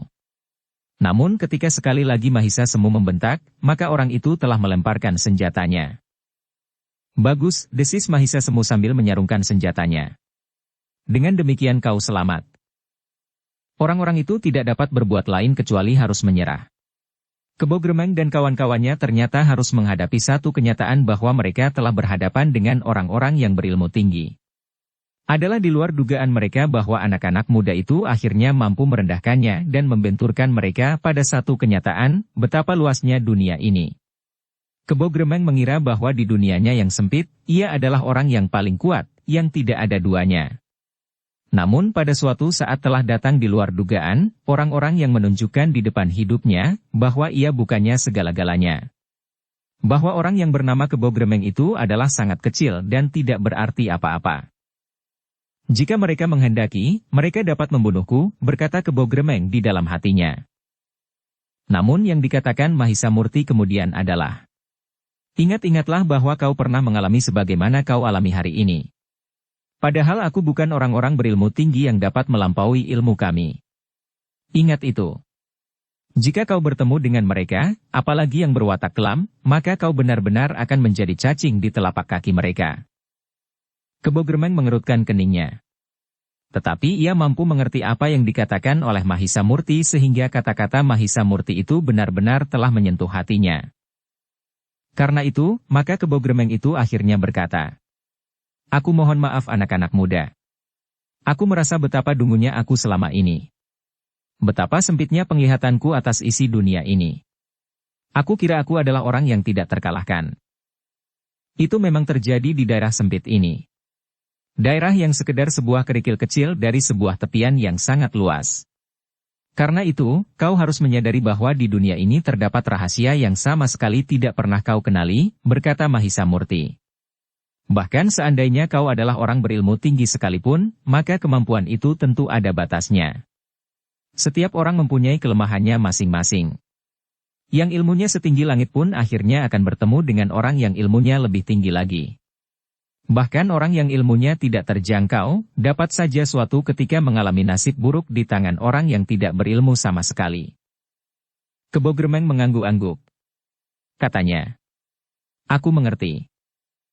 "Apakah akibat dari pengertianmu itu?" bertanya Mahisa Murti. "Aku akan membuktikannya dalam tingkah laku," berkata kebo gremeng. "Nah, katakan kepada gembala-gembala kecil itu, bahwa apa yang telah mereka lakukan selama ini salah." Kebo gremeng mengangguk-angguk. Katanya, "Ya, aku akan mengatakan kepada mereka." "Terima kasih," berkata Mahisa Murti. "Masa depan mereka masih panjang. Jika mereka terlanjur memasuki dunia yang kau ciptakan bagi mereka, maka seperti kau maka mereka akan melihat dunia ini begitu sempitnya. Mereka akan merasa bahwa mereka adalah orang-orang yang dapat berbuat apa saja atas orang lain seperti yang selalu kau lakukan." Kebo gremeng mengangguk. "Nah," berkata Mahisa Murti, "jika demikian maka kita tidak mempunyai persoalan lagi. Ajak gembala-gembala kecil itu kembali dan kau harus mengajari dan mengawasi mereka." Kebo gremeng mengangguk kecil sambil berdesis. "Baik anak-anak muda." Namun sebelum Mahisa Murti meninggalkan tempat itu, tiba-tiba saja mereka melihat beberapa orang datang mendekat. "Siapakah mereka?" bertanya Mahisa Murti. Kebo gremeng tiba-tiba menggeram. "Ki Bekel." "Ki Bekel," ulang Mahisa Murti. "Apa yang akan kau lakukan?" "Oh," suara kebo gremeng merendah. "Aku harus menahan diri. Aku harus berubah." Tetapi berubah dengan tiba-tiba adalah sulit sekali. "Aku tahu. Tetapi kau harus melakukannya," desis Mahisa Murti. Sementara itu Ki Bekel melangkah semakin dekat. Namun nampaknya ia memang ragu-ragu. Ki Bekel sadar, dengan siapa ia berhadapan. Kebo gremeng dengan kawan-kawannya. Tetapi Ki Bekel memang menjadi heran. Nampaknya tidak terjadi sesuatu antara kebo gremeng dengan anak-anak muda itu. Anak-anak muda yang menurut keterangan beberapa orang telah menyingkirkan adiknya yang berkelahi dengan anak kebo gremeng. Sementara Ki Bekel ragu-ragu, maka tiba-tiba saja kebo gremeng berkata, "Marilah Ki Bekel. Mungkin Ki Bekel mempunyai satu keperluan." Pertanyaan kebo gremeng itu sudah membuatnya menjadi keheranan. Nampaknya kebo gremeng itu begitu ramah. Namun Ki Bekel masih juga menduga bahwa sikap itu adalah sikap yang dibuat-buat. Namun kemudian orang itu akan menerkamnya dan meremasnya sampai lumat. Tetapi selain kebo gremeng ternyata Mahisa Murti pun juga mempersilahkan. "Marilah Ki Bekel." Meskipun masih juga ragu-ragu namun Ki Bekel telah melangkah mendekat. Mahisa Murti, Mahisa Pukat, Mahisa Semu dan Wantilan telah bergeser beberapa langkah. Mahisa Amping yang termangu-mangu masih berdiri di tempatnya. Sementara Ki Bekel melangkah semakin dekat. Namun Ki Bekel pun kemudian melihat beberapa buah senjata yang terletak di tanah, serta bekas-bekas yang menunjukkan bahwa baru saja telah terjadi pertempuran. Karena itu, maka Ki Bekel pun segera mengetahui bahwa bukannya tidak terjadi apa-apa di tempat itu. "Ki Bekel," berkata Mahisa Murti. "Ki Bekel tentu mengetahui apa yang telah terjadi di sini." "Ya, aku sudah menduga. Karena itu, kami menyusul kemari," berkata Ki Bekel. Tetapi Ki Bekel itu melanjutkan. "Tetapi kami sadar bahwa kami tidak akan dapat banyak berbuat. Meskipun demikian, karena tugasku, maka aku pun datang kemari bersama beberapa orang ini." Kebo gremeng menarik nafas dalam-dalam. Tetapi ia tidak sempat berbicara karena Mahisa Murti sudah mendahului. Ki Bekel. Apakah mereka bertekad untuk menangkap Kebo Gremeng? Tentu tidak akan sekasar itu. Kami tahu, siapakah Kebo Gremeng itu. Yang ingin kami lakukan adalah, agar tidak terjadi salah paham, bahwa anak-anak telah berkelahi. Orang tua gembala-gembala yang tahu bahwa anak mereka telah berkelahi dengan anak Kebo Gremeng ingin memberikan penjelasan. Aku adalah saksi karena tugasku, berkata Ki Bekel. Apakah yang akan mereka sampaikan? Bertanya Mahisa Murti. Ki Bekel masih juga ragu-ragu. Ia tidak tahu pasti, akhir dari perkelahian itu. Menilik anak-anak muda itu, maka mereka tentu belum dikalahkan oleh Kebo Gremeng karena biasanya orang yang berani berkelahi dengan Kebo Gremeng tidak akan mampu untuk bangkit dari pembaringan setidak-tidaknya 1 bulan. Bahkan ada orang yang ternyata menjadi cacat dan tidak dapat ditolong lagi jiwanya. Meskipun Kebo Gremeng tidak berniat membunuh, tetapi ia sudah membunuh. Kenapa kalian ragu-ragu? Katakan apa yang telah terjadi dan apa keinginan kalian. Kebo Gremeng sekarang sudah berubah. Ia tidak akan berbuat liar lagi, kecuali ia sendiri memang sudah jemu untuk hidup, berkata Mahisa Murti. Ki Bekel dan orang-orang yang mengikutinya hampir tidak percaya mendengar kata-kata itu. Apalagi Kebo Gremeng memang tidak memberikan tanggapan apa-apa. Bahkan kepalanya justru telah menunduk. Orang-orang itu masing-masing bertanya di dalam hatinya. Apakah Kebo Gremeng memang sudah dikalahkan oleh anak-anak ingusan itu? Tetapi tidak seorang pun yang berani menanyakannya. Sementara itu Mahisa Murti pun telah mendesak lagi. Katakan. Apa yang tersimpan di dalam hati kalian? Ki Bekel berpaling, dipandanginya orang-orang yang menyertainya itu. Ternyata mereka hanya terbungkam saja. Katakanlah, desis Ki Bekel yang masih saja bernada ragu-ragu. Namun akhirnya ada juga di antara orang tua anak-anak itu. Orang yang sebelumnya telah bertemu dengan anak-anak muda yang menyatakan diri mereka sebagai pengembara, yang telah melerai anak-anak itu berkelahi. Dengan sedikit gemetar orang itu berkata, kami hanya ingin menyatakan bahwa anak-anak kami tidak ingin berkelahi. Kami juga tidak ingin bermusuhan dengan siapapun juga. Wajah Kebo Gremeng memang menegang. Tetapi ia benar-benar berusaha mengekang dirinya. Bukan karena masih ada anak-anak muda yang tidak terkalahkan itu, tetapi ia memang ingin mencoba hidup seperti kebanyakan orang. Bertetangga dengan baik. Berbincang-bincang di sudut padukuhan menjelang senja setelah kerja di sawah selesai. Dalam keadaan terjepit itu, ia baru menyadari betapa miskinnya hidup yang pernah ditempuhnya. Bukan karena ia kekurangan uang dan tidak dapat mencukupi kebutuhan. Tetapi ia seakan-akan hidup terpisah dari orang lain. Jika ia hadir dimanapun, maka orang-orang pun bagaikan menyibak menjauhinya. Demikian pula istri dan anak-anaknya. Hanya orang-orang tertentu yang mau berhubungan dengan dirinya, istrinya dan anaknya.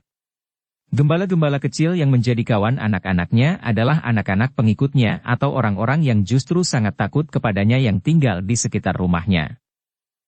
Karena Kebo Gremeng tidak segera menanggapi pernyataan orang tua dari gembala yang berkelahi dengan anak Kebo Gremeng itu, maka Mahisa Murti pun berkata, nah, apa yang akan kau katakan tentang pernyataan itu? Kebo Gremeng termangu-mangu. Seperti yang dikatakan, untuk berubah dengan tiba-tiba memang sulit. Tetapi ia terpaksa menjawab. Aku juga akan mengatakan hal seperti itu. Ki Bekel dan orang-orang itu menjadi heran. Sementara itu Mahisa Murti berkata, telah terjadi perubahan di dalam diri orang ini. Ia akan menyatakan satu janji di hadapan Ki Bekel sebagai pemimpin yang harus dipatuhi di padukuhan ini. Janji, justru Ki Bekel menjadi heran. Iya, janji yang akan ditepatinya, karena jika janji itu tidak ditepati, maka akibatnya akan memukul dirinya sendiri, jawab Mahisa Murti. Ki Bekel masih saja merasa heran. Namun sedikit banyak ia sudah dapat meraba apa yang telah terjadi. Anak-anak muda itu tentu sudah berhasil menguasai Kebo Gremeng, sehingga di hadapan anak-anak muda itu Kebo Gremeng tidak berani berbuat sesuatu.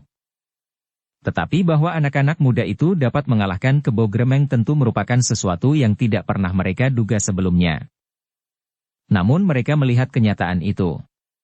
Kebo Gremeng yang tidak mau berteka-teki lebih lama lagi telah mengaku. Aku tidak dapat mengingkari kenyataan ini, berkata Kebo Gremeng. Tetapi apa yang terjadi telah benar-benar merubah pendirianku selama ini.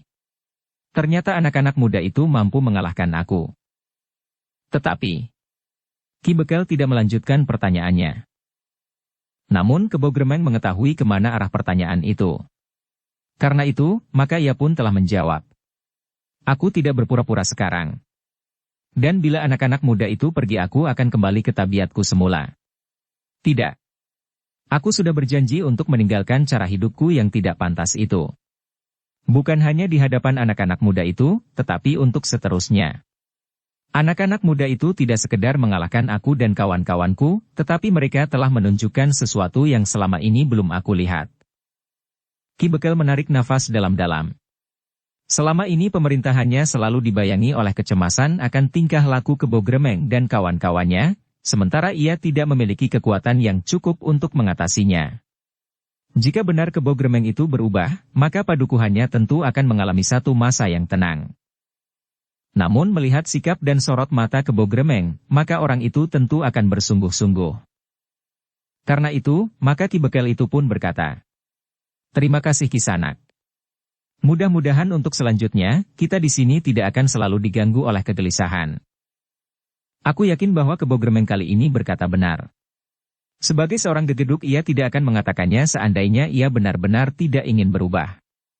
Lidahnya dan tingkah laku seorang gegeduk biasanya akan menyatu sebagaimana ia selama ini berbuat sebagaimana dikatakannya, berkata Mahisa Murti. Ki Bekel mengangguk-angguk. Katanya, "Terima kasih atas perubahan ini. Pengaruhnya akan dirasakan bukan saja oleh aku dan para bebahu, tetapi sudah tentu orang-orang di sekitar kami pun akan ikut merasakannya pula." Namun Kebo Gremeng itu sendirilah yang melanjutkannya. Kami menyadari sepenuhnya akan hal itu sekarang setelah mata kami seakan-akan terbuka. Nah, berkata Ki Bekel kemudian kepada anak-anak muda itu. Marilah. Kita akan berbicara di padukuhanku. Aku persilahkan kalian singgah. Tetapi Mahisa Murti tersenyum dan menjawab. Terima kasih Ki Bekel. Kami berharap bahwa Ki Bekel dan Kebo Gremeng akan dapat menyelesaikan masalah kalian sendiri. Aku sudah yakin akan kemauan baik kedua belah pihak.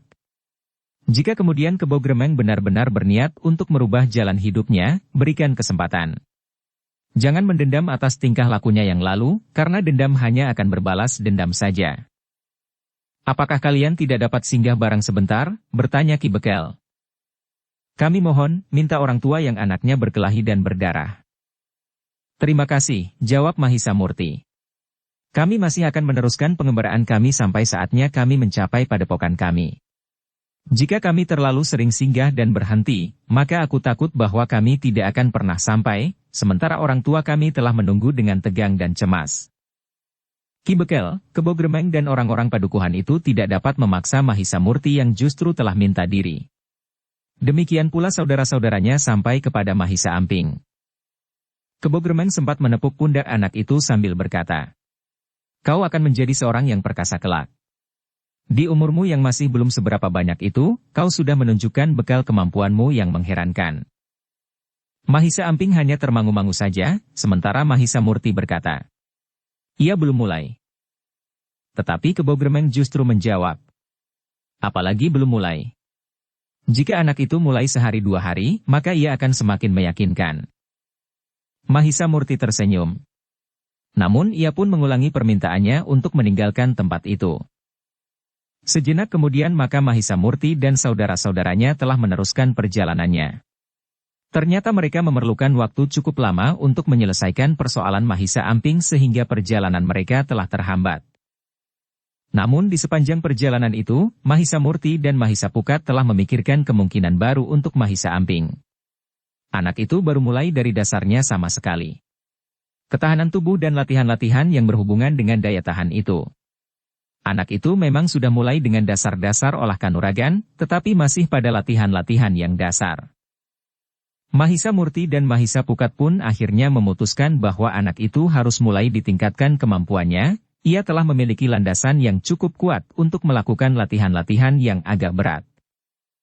Karena itu, maka di sore hari ketika mereka beristirahat di bawah sebatang pohon yang rindang di pinggir jalan, Mahisa Murti bertanya kepadanya.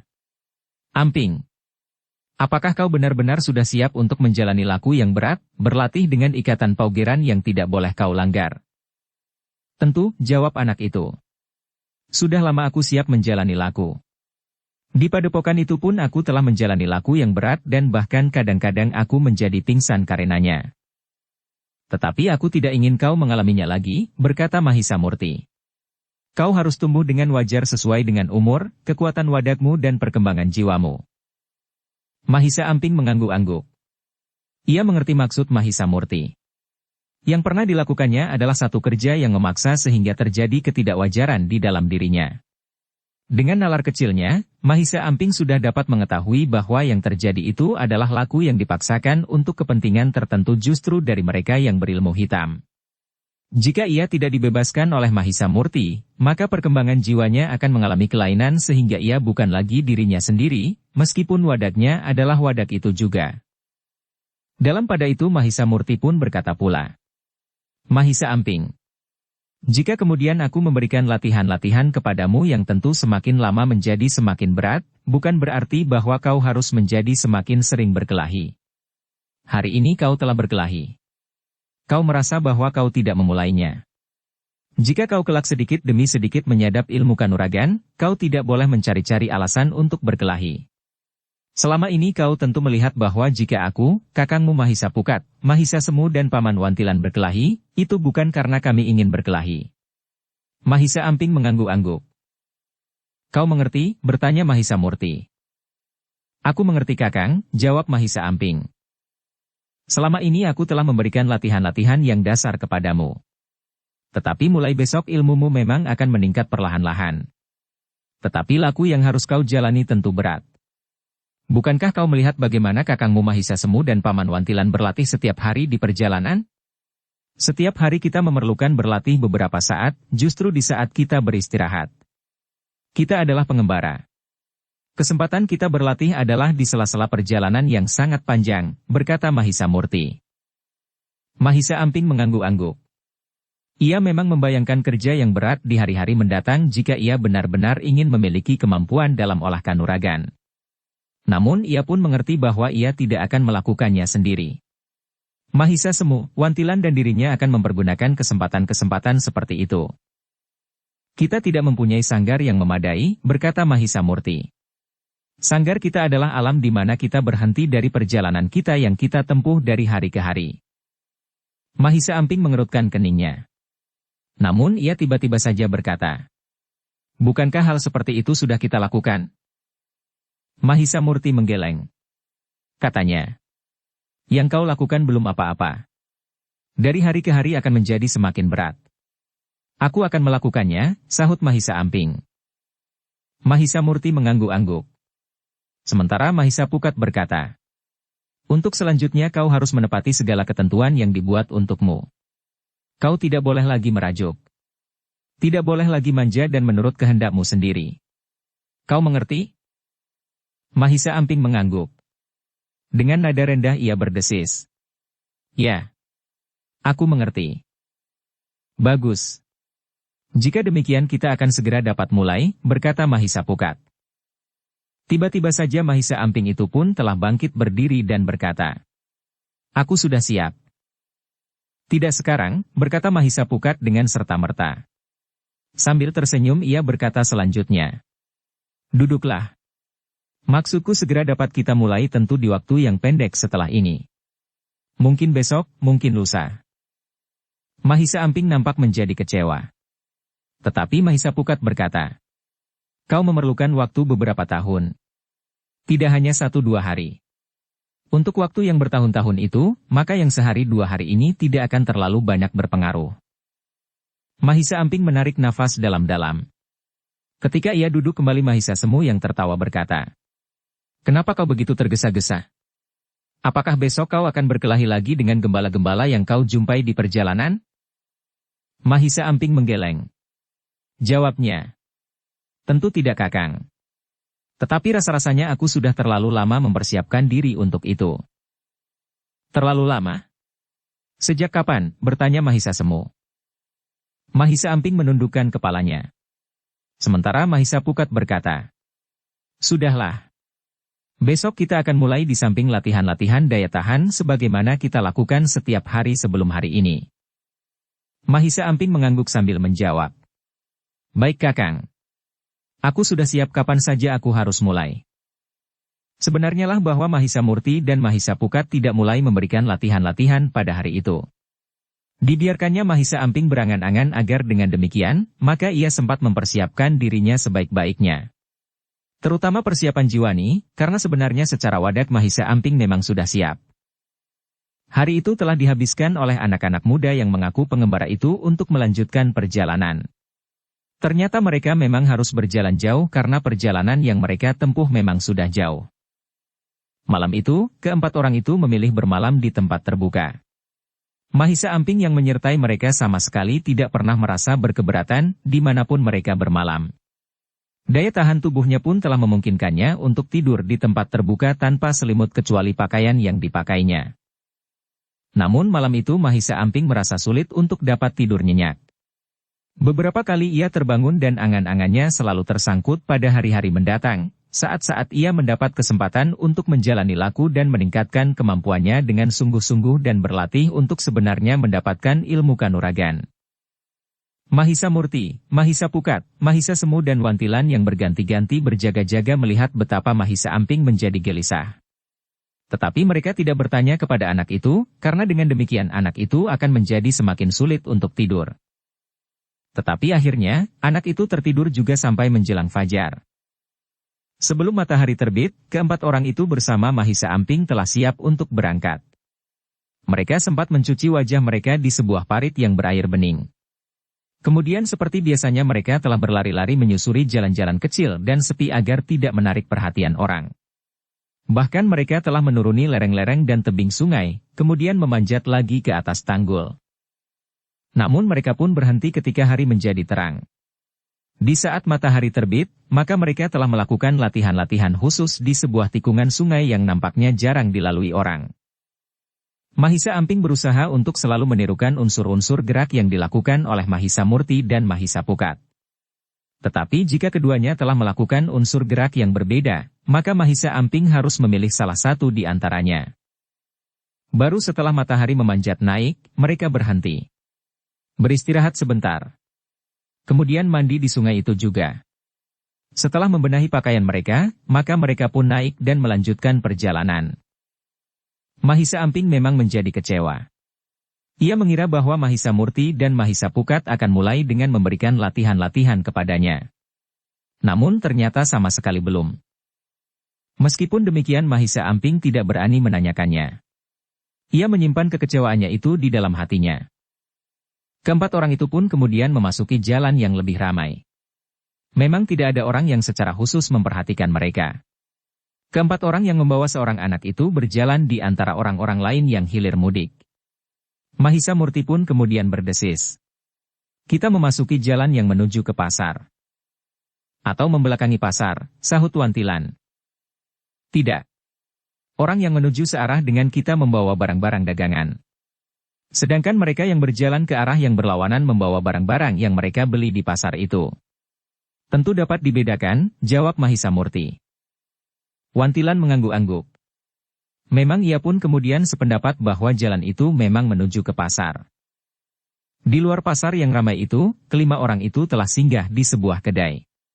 Mereka dapat memilih berbagai jenis makanan yang tersedia.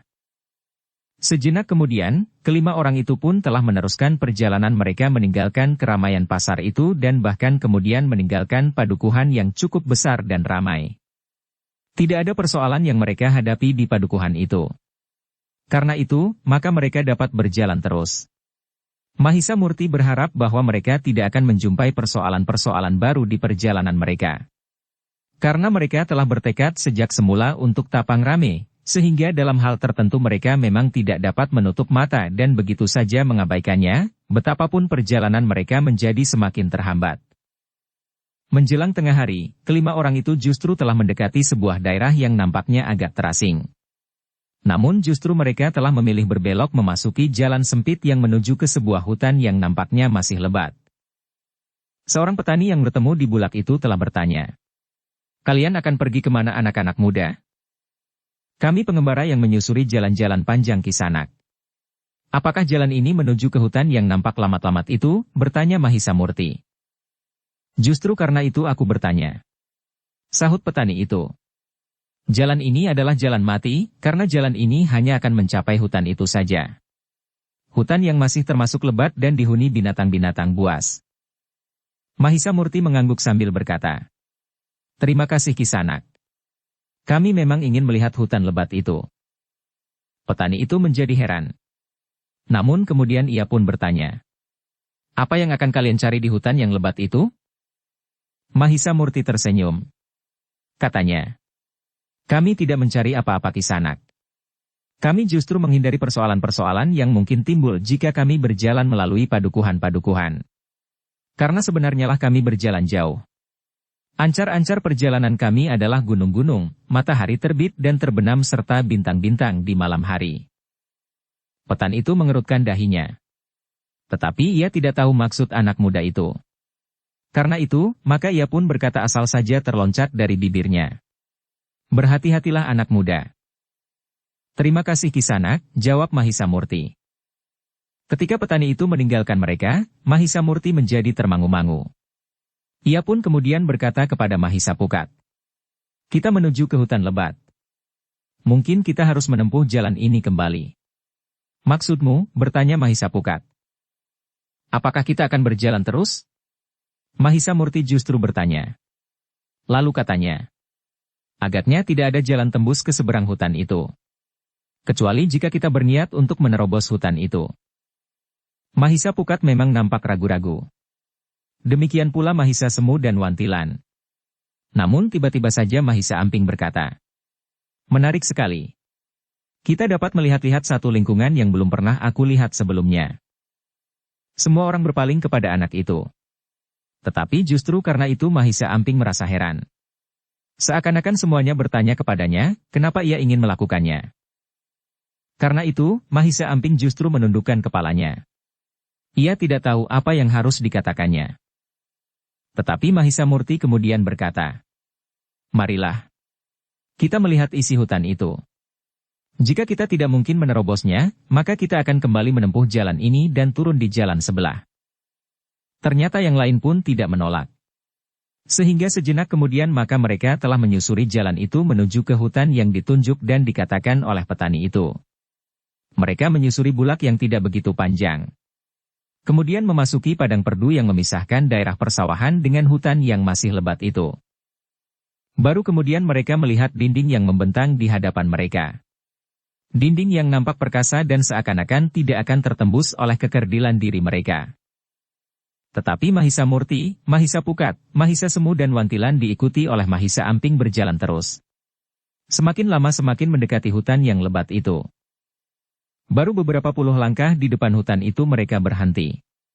Dengan ragu-ragu mereka memandangi pohon-pohon raksasa yang berdiri tegak di hadapan mereka. Hutan ini benar-benar hutan yang belum pernah dijamah, berkata Mahisa Murti. Mahisa Pukat mengangguk-angguk. Katanya, ya. Kita menjadi semakin menyadari bahwa sulit sekali untuk menembus hutan itu. Bukan karena kita mencemaskan diri karena di dalam hutan itu masih dihuni binatang-binatang buas. Tetapi alam yang perkasa itu tentu akan menjadi hambatan yang sulit untuk diatasi. Bahkan menilik lembabnya udara dan tanah yang basah, agaknya masih terdapat rawa-rawa di dalam hutan itu. Mahisa Murti mengangguk-angguk. Sementara Mahisa Semu berkata, agaknya kita akan menempuh perjalanan yang sangat berat. Memang tidak apa-apa. Tetapi jika memperhitungkan waktu, maka waktu kita akan banyak tersita di sini. Sementara itu kita sering memperhitungkan waktu-waktu kita yang hilang di perjalanan. Mahisa Murti mengangguk-angguk. Katanya, aku sependapat. Wantilan pun nampaknya menjadi semakin ragu-ragu. Tetapi selagi mereka saling berbicara, maka Mahisa Amping telah melangkah mendekati hutan yang lebat itu. Menyusup di antara pohon-pohon perdu melihat bibir hutan yang memang mendebarkan itu. Namun Mahisa Amping itu terkejut. Ia melihat sesuatu yang tidak wajar. Ia melihat di antara dua batang pohon raksasa, jalan setapak memasuki hutan menyusup di bawah dedaunan yang rimbun. Namun Mahisa Amping terkejut ketika ia mendengar suara kakak angkatnya itu memanggilnya dari balik pohon perdu. Mahisa Amping berlari-lari kecil. Sementara Mahisa Murti berkata, "Hati-hati kau. Jangan dekat-dekat ke tempat yang kau belum mengenalnya sama sekali." Mahisa Amping berlari mendekat. Tetapi ia justru bercerita tentang apa yang dilihatnya. Cerita Mahisa Amping itu memang menarik perhatian. Karena itu maka yang lain pun telah mengikutinya menuju ke jalan setapak yang menyusup masuk ke dalam hutan itu. Ternyata yang dikatakan Mahisa Amping memang agak aneh. Jalan setapak itu menunjukkan bekas-bekas disentuh kaki. Sudah tentu mereka tidak dengan serta-merta mengatakan kaki orang. Tetapi rasa-rasanya bahwa jalan itu memang sering dilalui orang keluar masuk hutan yang lebat itu, seakan-akan mereka menemukan sebuah pintu goa yang asing. Untuk beberapa saat mereka termangu-mangu di depan pintu goa itu. Goa yang terbentuk dari dedaunan yang lebat di antara batang-batang pohon yang besar. Anak-anak muda itu memang menjadi ragu-ragu. Apakah mereka akan masuk atau tidak? Tetapi Mahisa Amping justru telah mencoba mengintip kedalamannya. Namun dengan serta-merta Mahisa Pukat menyambarnya sambil berkata, "Sudah kami katakan. Jangan melakukan hal-hal yang berbahaya. Kita tidak tahu apa yang ada di dalamnya." Mahisa Amping memang terkejut. Namun ia tidak berkata apa-apa. "Aku akan melihatnya," berkata Mahisa Murti. "Aku pergi bersamamu," sahut Mahisa Pukat. Mahisa Murti termangu-mangu sejenak. Namun kemudian ia pun berpesan kepada Mahisa Semu dan Wantilan. "Jaga anak itu. Jangan kau izinkan melakukan hal yang berbahaya. Satu patukan ular sebesar jari akan dapat menamatkan riwayatnya. Apalagi jika kami berdua tidak ada di dekatnya." Mahisa Semu dan Wantilan mengangguk mengiyakan. Dengan cepat Mahisa Semu telah menangkap pergelangan tangan Mahisa Amping sambil berkata, "Kau tidak boleh lepas lagi." Mahisa Amping tidak menjawab. Dibiarkannya Mahisa Semu memegangi tangannya erat-erat. Sementara itu, Mahisa Murti dan Mahisa Pukat segera mempersiapkan diri.